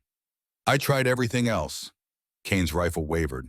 I begged Morrison for more money, worked 3 jobs, sold everything I owned. Nothing was enough. So yes, I turned to crime. Started small, horse theft, gun running. Then someone offered me money to raid an Apache camp. $500, Harrison. Do you know what I could do with $500? You could save your daughters by killing other people's children. The words hung in the air like smoke. Kane's face crumbled. I didn't want to kill anyone. We were just supposed to scare them, take the horses, but they fought back. Things got out of control. And then that woman saw our faces. Naira. She could identify us, so we had to silence her. And the boy? Leverage. We kept him alive to use as bait, to draw the warriors out. Kane's eyes found Naira, who had emerged from cover beside Cole. I'm sorry for what that's worth. I'm sorry about your mother, about all of it. I didn't start out a monster. I just became 1 inch by inch. Cole felt the weight of those words. How many inches had he traveled toward his own darkness? How close had guilt and isolation brought him to giving up on being human? It's not too late to stop, Cole said. Surrender, face trial, use whatever time you have left to make amends. To who my daughters will be dead before any trial ends. I've already lost everything. Then don't lose your soul too. The moment stretched like heated metal, ready to snap. Cole's finger rested on the Winchester's trigger. Kane's rifle still pointed vaguely in his direction. The Apache warriors above had arrows nocked, waiting for the signal to loose. Then a new voice cut through the tension. Father, don't. A young figure appeared in the cave mouth. Dakota, 17 years old, thin and bruised but alive. His hands were bound, but he'd managed to work free enough to call out. Kane's head whipped around. Stay back, boy. You don't have to do this, Dakota shouted. You told me about your daughters, about why you're here, but killing more people won't save them. You don't understand. I understand you're a father. My father died when I was young. My mother died last week. I understand loss. Dakota's voice cracked. But I also understand that good men don't kill children to save children. The words hit Kane like bullets. His rifle lowered slowly. His shoulders sagged. I tried, he whispered. God help me, I tried. Then the world exploded into chaos. One of Kane's men, the one with a red bandana who'd only been winged by an arrow, had worked his pistol free. Injured and panicking, he fired at the cave mouth. At Dakota. Cole moved without thinking. Years of war, reflexes took over. He swung his Winchester up and fired. The bullet caught Red Jake in the shoulder, spinning him around. But Jake's shot had already been loosed. Silas Kane moved faster than Cole would have thought possible for a man his age. He threw himself between Jake's bullet and the cave mouth, between the gun and Dakota. The impact drove Kane backward. He felt hard blood spreading across his chest from a wound just below his collarbone. Jake tried to raise his pistol again, but 3 arrows took him simultaneously. He went down and didn't rise. Cole ran to Kane, dropping beside him, his medical training overriding everything else. The wound was bad. The bullet had entered high on the left chest, probably puncturing a lung. Kane was breathing in short, bubbling gasps. Blood frothed at his lips. Why? Cole pressed his hands against the wound, trying to slow the bleeding. Why did you do that? Kane's eyes found his. Because I'm still a father. Even if I'm a monster, I'm still a father. Neshoba and the other warriors descended rapidly, securing the remaining raider. Naira ran to the cave, calling for Dakota. The boy stumbled down the path, his sister catching him in an embrace that needed no words. But Cole stayed with Kane, kneeling in dust that turned to mud with blood. He'd treated hundreds of wounds like this during the war. He knew what they meant. You're not going to make it, Cole said quietly. I'm sorry. Don't be. Kane coughed, more blood bubbling up. I was already dead. Been dead since I chose this path. At least this way I die saving someone instead of killing them. Your daughters will remember me as a father who tried. Maybe that's enough. Kane's hand gripped Cole's wrist with surprising strength. Tell them I thought of them. At the end. Tell them I tried to save them. I will. I promise. Kane's breathing grew more labored. His eyes started to lose focus. But before they did, he said one last thing. You were right to stop me at Morrison's. I was wrong. Sometimes doing what's right costs everything. But you do it anyway. He coughed again, weaker now. That's the difference between us. You could pay that price. I couldn't. The words faded into silence. Silas Kane's eyes fixed on something far away, something Cole couldn't see. His hand went slack. Cole closed the dead man's eyes gently. He'd killed enough men in war that one more death shouldn't have meant much. But this one did, because Silas Kane hadn't been born a villain. He'd become one through desperation and choices and the slow corruption of good intentions. And Cole knew with terrible certainty that he'd been walking the same path. That 3 years of running had been 3 years of choosing isolation over connection, guilt over growth, safety over meaning. A few more years, and he might have ended up like Kane, desperate, dangerous, dead. Naira appeared beside him, Dakota leaning on her. The boy was crying not for Cain, but for everything. For his mother, for lost innocence, for surviving when he'd been certain he wouldn't. "It's over," Naira said softly. "Yes." Cole stood, his hands still sticky with Cain's blood. "It's over." They returned to the Apache camp as evening fell. Dakota rode double with one of the warriors, still weak but growing stronger with each mile away from captivity. The two surviving raiders were bound and led by ropes, their faces masks of sullen defeat. The camp erupted in celebration when they saw Dakota alive. His Aunt Amma wept openly, holding her nephew as if she could will him back to health through sheer force of love. Children danced. Warriors who'd remained behind fired rifles into the air. Even Cha'akmangwi smiled, the expression transforming his ancient face. But amid the celebration, there was work to be done. Wounds to treat, stories to tell, decisions to make about the living and the dead. The council gathered that night around a large fire. The flames cast dancing shadows on the assembled faces. Cole stood before them once more, but this time with Naira at his side and Dakota alive as testimony to what had been accomplished. Cha'akmangwi spoke first, his voice carrying over the crackle of burning wood. Sarah translated. "You went into the canyon knowing it was a trap. You risked your life for a boy you'd never met. Why killed him?" Cole thought about his answer carefully. "Because I once shot a boy I had met. By accident, but the damage was the same. I've spent 3 years running from that guilt. Saving Dakota doesn't erase what I did to Thomas Morrison, but it proves I can be someone who saves rather than someone who only harms." The elders conferred quietly. Then another spoke, an older woman named Takala. "The men you captured, the whites, what should be done with them?" The question hung heavy. Apache justice for murder was typically death. But Cole remembered Cain's last words, about the difference between doing what was right and doing what was easy. "Send them to the U.S. Marshal in Santa Fe," Cole said. "Let white man's law judge white man's crime."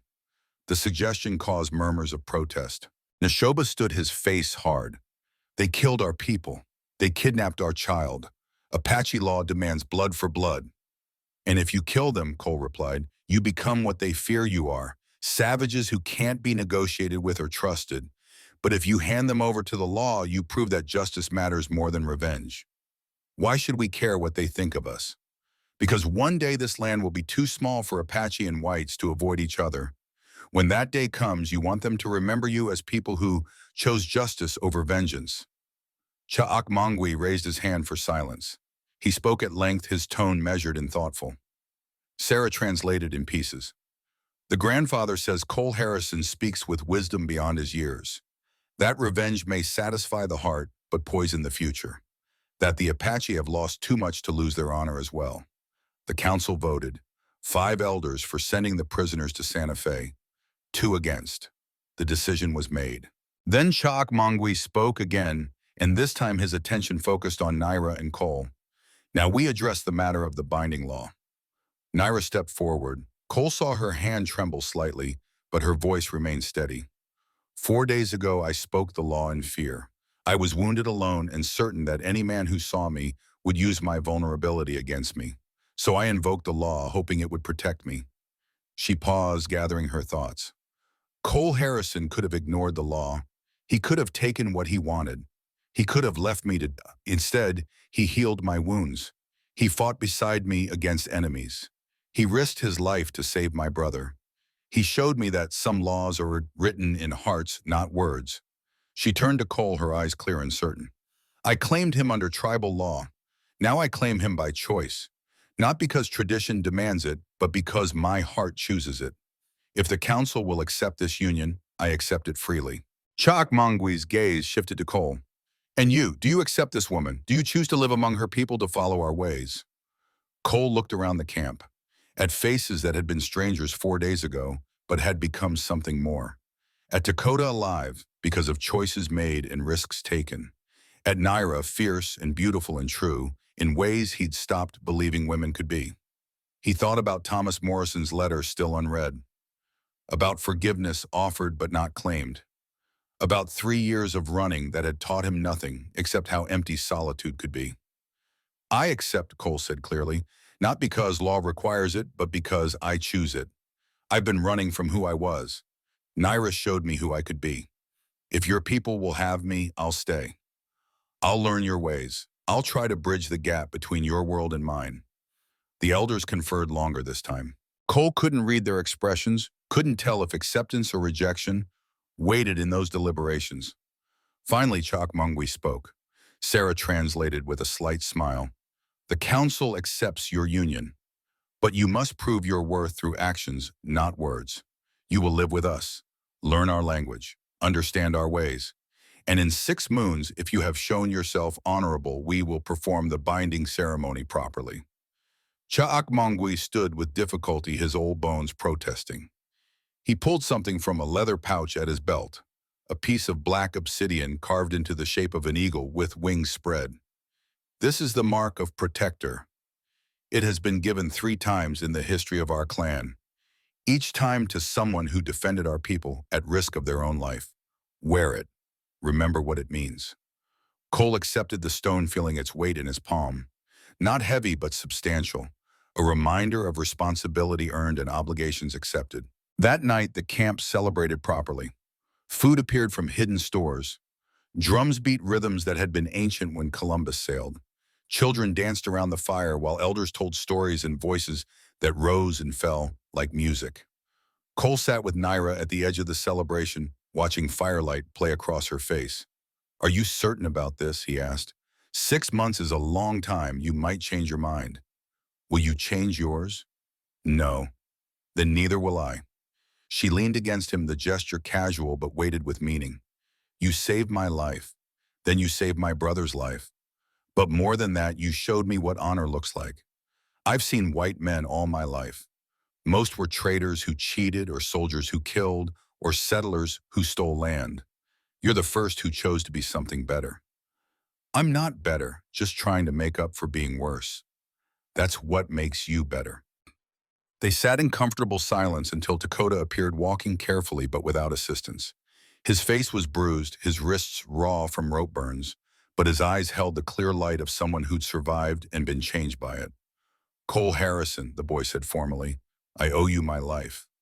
You owe me nothing. Just grow up and be worthy of what your mother sacrificed to save you.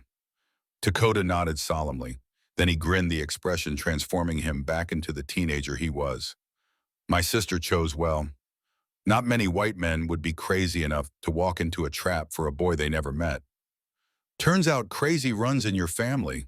Your sister tried to stand and fight when she could barely walk. Apache don't surrender easily. So I'm learning. Dakota excused himself to join the dancing. Cole watched him go, seeing in that young figure echoes of Thomas Morrison, another young man whose future had been threatened by violence. But this one had survived, had been given a second chance. Maybe that's what life was.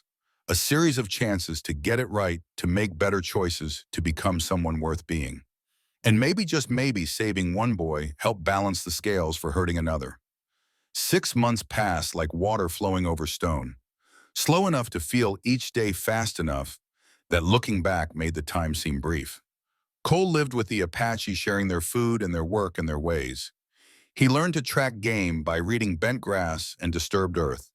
He learned to speak Apache haltingly, at first, then with increasing fluency. He learned that family was not defined by blood alone, but by choice and commitment and showing up when others needed you. He wrote letters to St. Louis to Silas Kane's daughters, telling them their father had died saving a boy's life, that his last thoughts had been of them. He sent money he'd saved from Morrison Ranch, not much, but enough to help with medical bills. The daughters wrote back with words of gratitude, mixed with grief, and Cole felt some small measure of Kane's burden lift. He also wrote to Thomas Morrison, finally responding to the letter he'd carried for months. The words came hard, each sentence a small confession.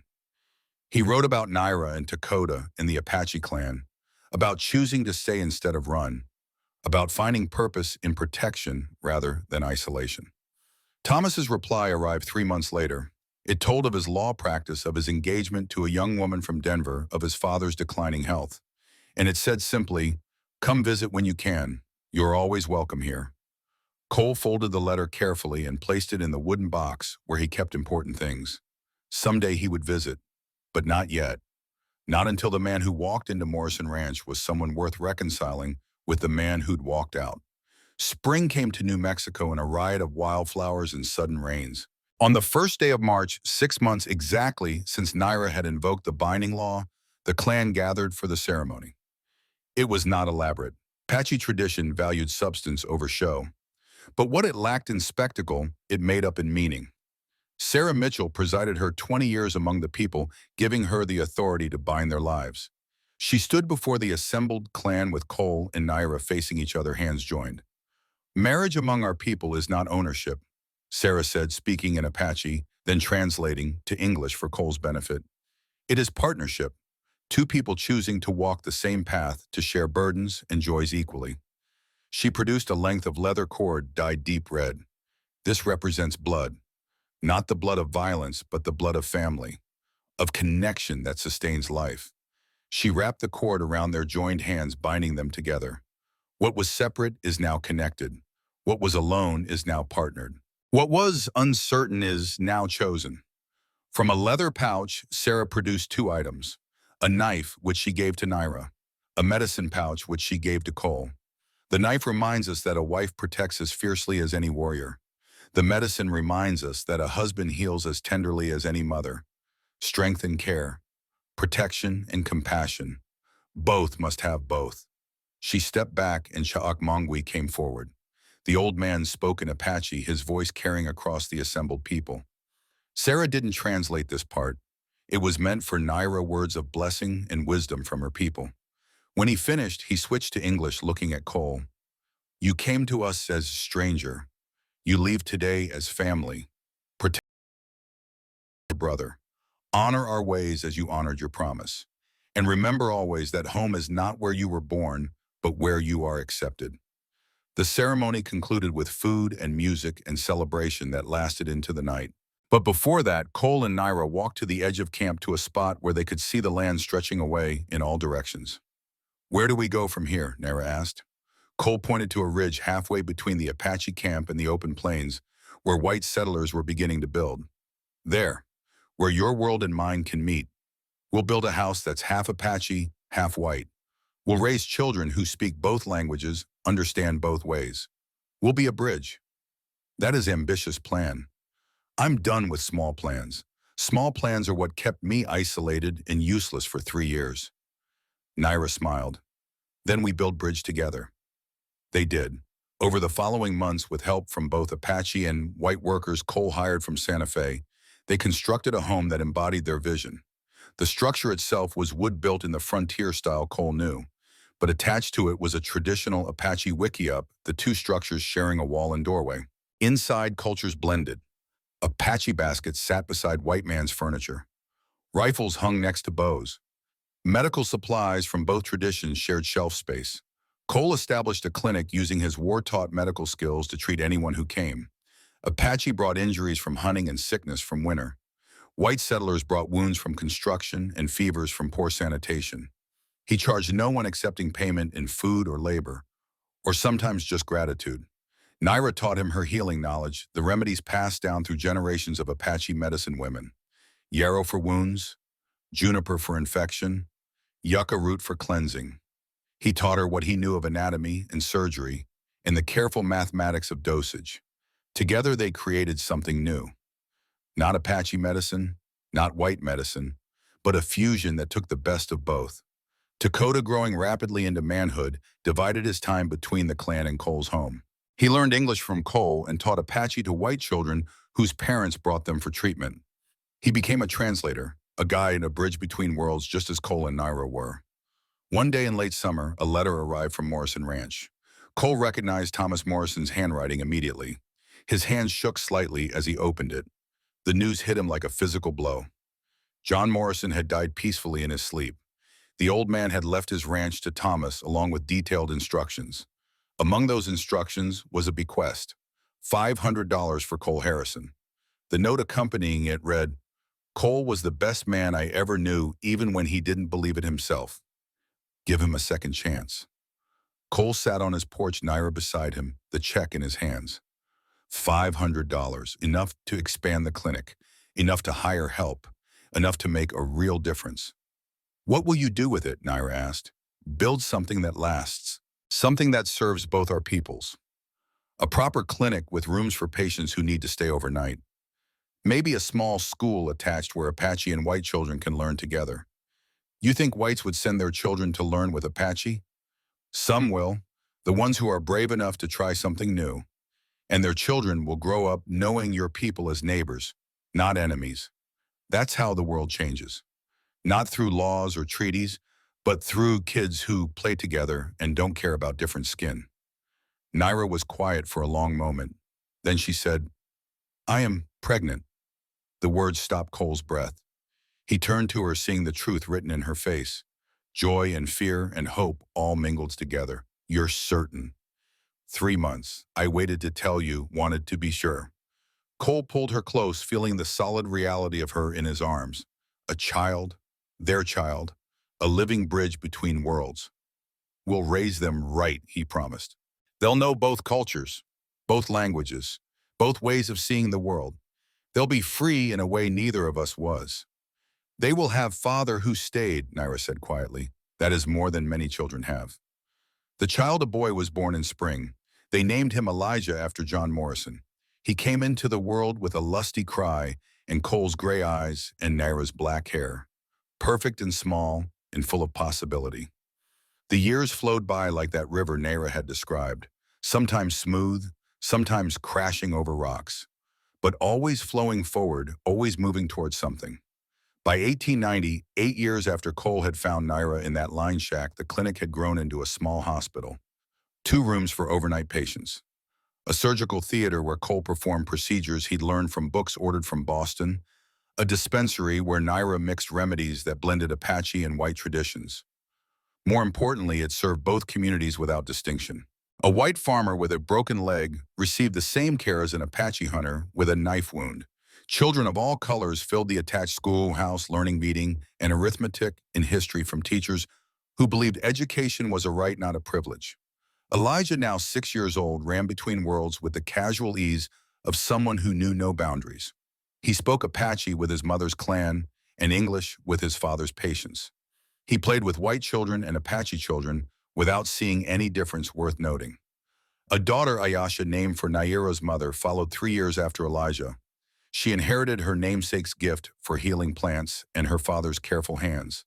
At 3 years old, she could already identify a dozen medicinal herbs. Dakota, now 25, had become a respected guide and translator. He led hunting parties for white tourists who wanted to experience the Old West.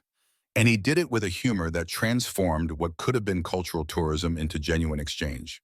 He never married, devoting himself instead to teaching the next generation of Apache children how to survive in a world that was changing faster than anyone could have predicted.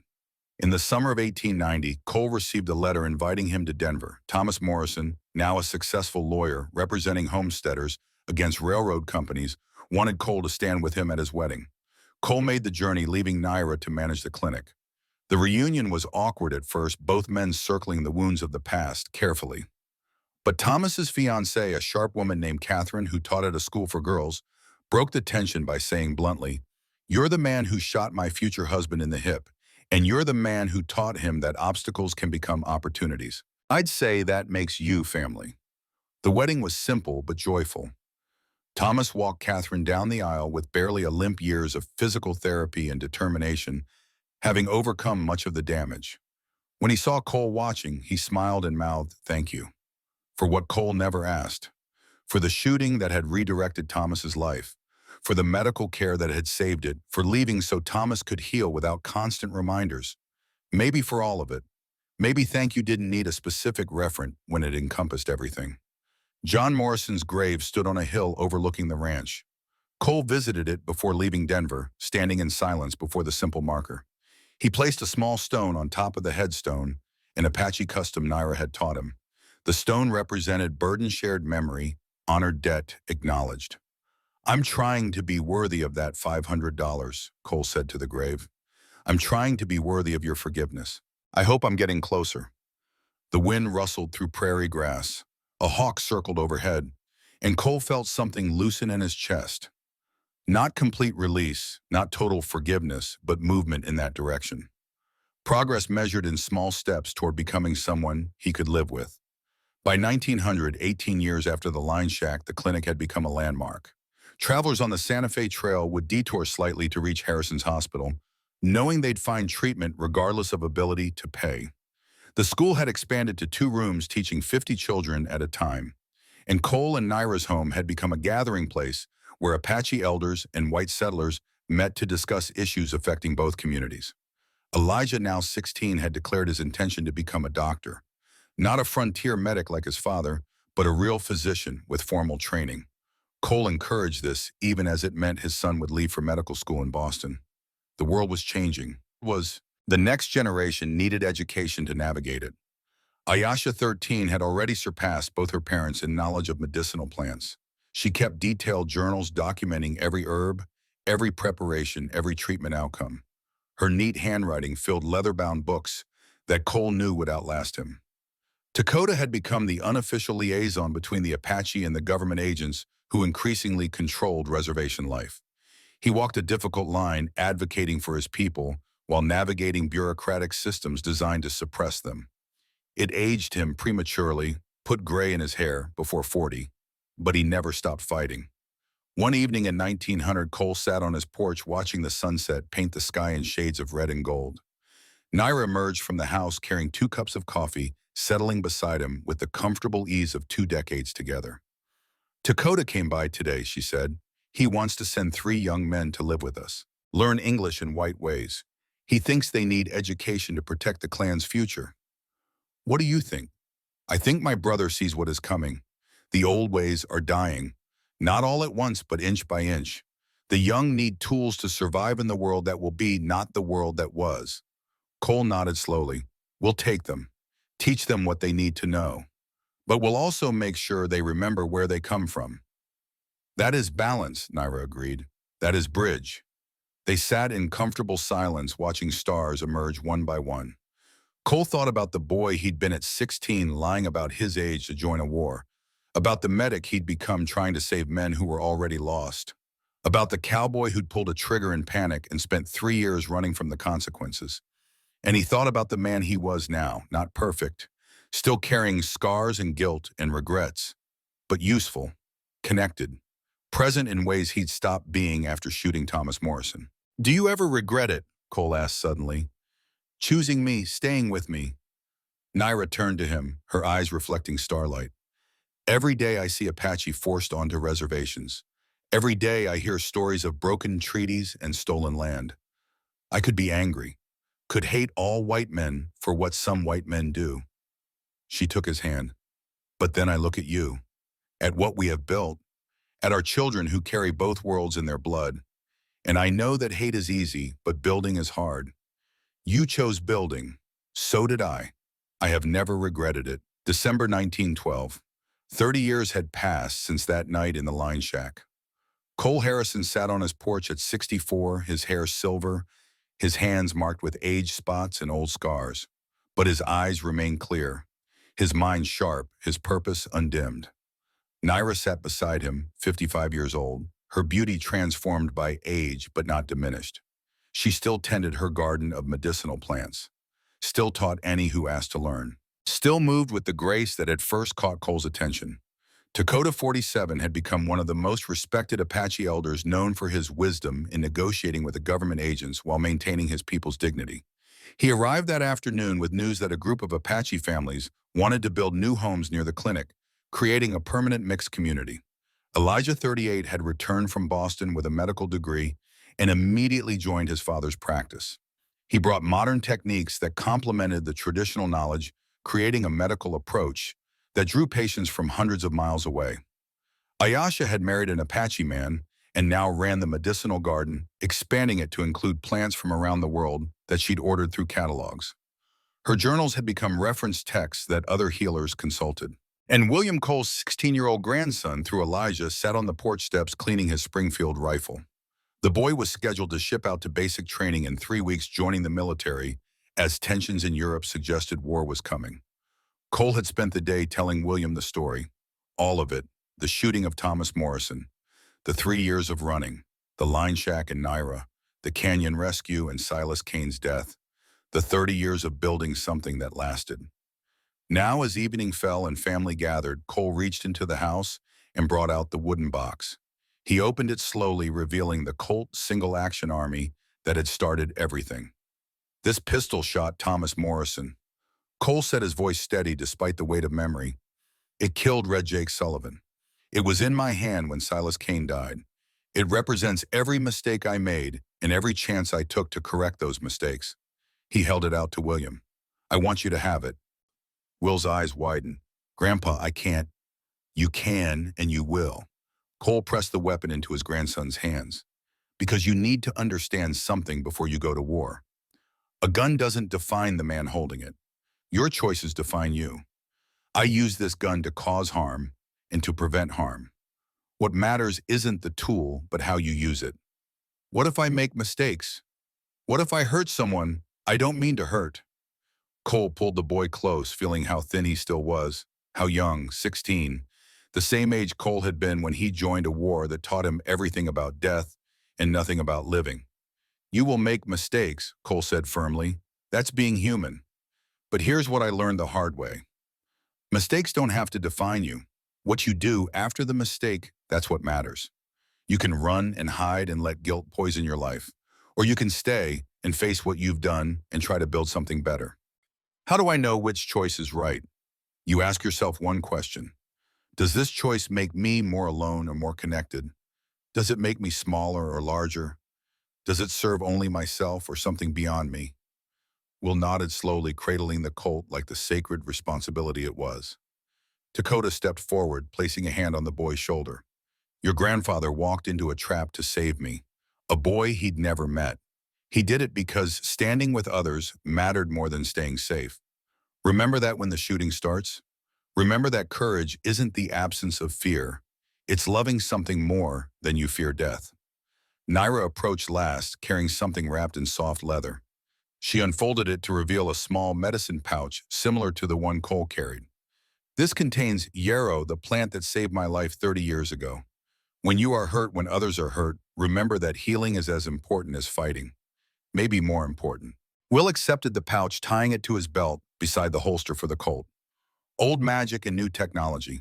Apache wisdom and frontier justice, all carried by a boy who embodied the future Cole and Naira had fought to create. The family gathered for dinner as stars emerged overhead. Conversation flowed in both English and Apache, jumping between languages with the casual ease of people for whom translation was unnecessary. Stories were told. Laughter echoed. Children played while elders watched with the satisfied weariness of those who'd lived long enough to see their work bearing fruit. Later, after the others had gone to bed, Cole and Naira sat alone on the porch. It was their ritual, this quiet time when the world slept and they could simply be. Do you think he'll make it? Naira asked, speaking of William. The war in Europe sounds terrible. I don't know. War is luck as much as skill. But we've given him tools, weapons for fighting and medicine for healing. That's all any generation can do. Equip the next one and hope they're wise enough to know when to use which tool. You are thinking about Thomas Morrison, about the boy you shot. Cole nodded. Received a letter last month. He's a senator now. Colorado, fighting for homesteaders' rights, using the disability I gave him to connect with common people, making a real difference. See, even our worst mistakes can lead somewhere good, if we choose to let them. Is that wisdom or just optimism? It's truth. I saw you in that shack 30 years ago, bloody and afraid, and trying to help someone you had no reason to help. That moment defined you more than the moment you pulled the trigger at Morrison Ranch. Cole took her hand, feeling the calluses from decades of garden work, the warmth that had never faded. I spent 3 years running, then 30 years staying. If I could go back and tell my 34-year-old self one thing, it would be this: stop running sooner. The healing doesn't begin until you stand still. And if that younger man asked why he should listen, Cole smiled, I'd tell him about a wounded Apache woman in a line shack, about a law that could have became a choice, about a boy trapped in a canyon and a father who died saving him, about two worlds learning to live as one. I'd tell him that everything worth having in life starts with the decision to stop running and start building. Naira leaned her head on his shoulder. That is good answer. They sat like that until the stars wheeled overhead, marking time with their slow rotation. Inside the house, 3 generations slept peacefully. In the hospital nearby, patients rested their wounds tended by hands trained in 2 traditions. On the land around them, Apache and white families built homes and lives and futures that would have been impossible without the choice 2 people made 30 years ago to build instead of destroy. Cole thought about all of it. The weight of guilt that had driven him into isolation, the chance encounter that had given him purpose, the daily choice to stay and work and build rather than run and hide and diminish, the children and grandchildren who would carry forward the legacy of connection instead of division. It hadn't been easy. Bridging 2 worlds never was. But it had been possible. And possible was enough because possible was where all hope lived. "Thank you," Cole said quietly. "For what?" "For saying the law bound us. For trusting me not to use it against you. For choosing me when you didn't have to. For 30 years of building bridges." Naira smiled. "Thank you for stopping. For healing instead of harming. For standing instead of running. For being worthy of the choice I made." A shooting star streaked across the sky, brief and brilliant. Cole made no wish. He had everything he needed right here. A partner who made him better. Children who would continue the work. A legacy of healing in a world that needed it desperately. And the knowledge that his worst mistake had been transformed through 30 years of daily choices into something that looked from the right angle like redemption, not forgiveness. He still carried the weight of Thomas Morrison's injury, of Silas Kane's desperation, of all the men who died under his hands during the war. That weight would never fully lift, but it had been redistributed, shared across decades of good work and honest effort, balanced if not erased by the lives he'd saved and the communities he'd served, and the children he'd raised to be bridges instead of walls. In the distance, a coyote howled. Another answered. The ancient conversation of the desert, unchanged by decades or progress or the stumbling attempts of humans to find their way.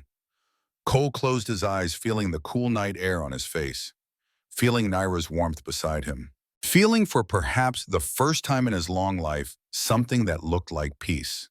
The story that had begun with a bullet fired in panic had ended with a family gathered in love, with a grandson carrying both gun and medicine, trained to choose wisely between them, with 2 peoples learning to see each other as human rather than other. It was enough. More than enough. It was everything.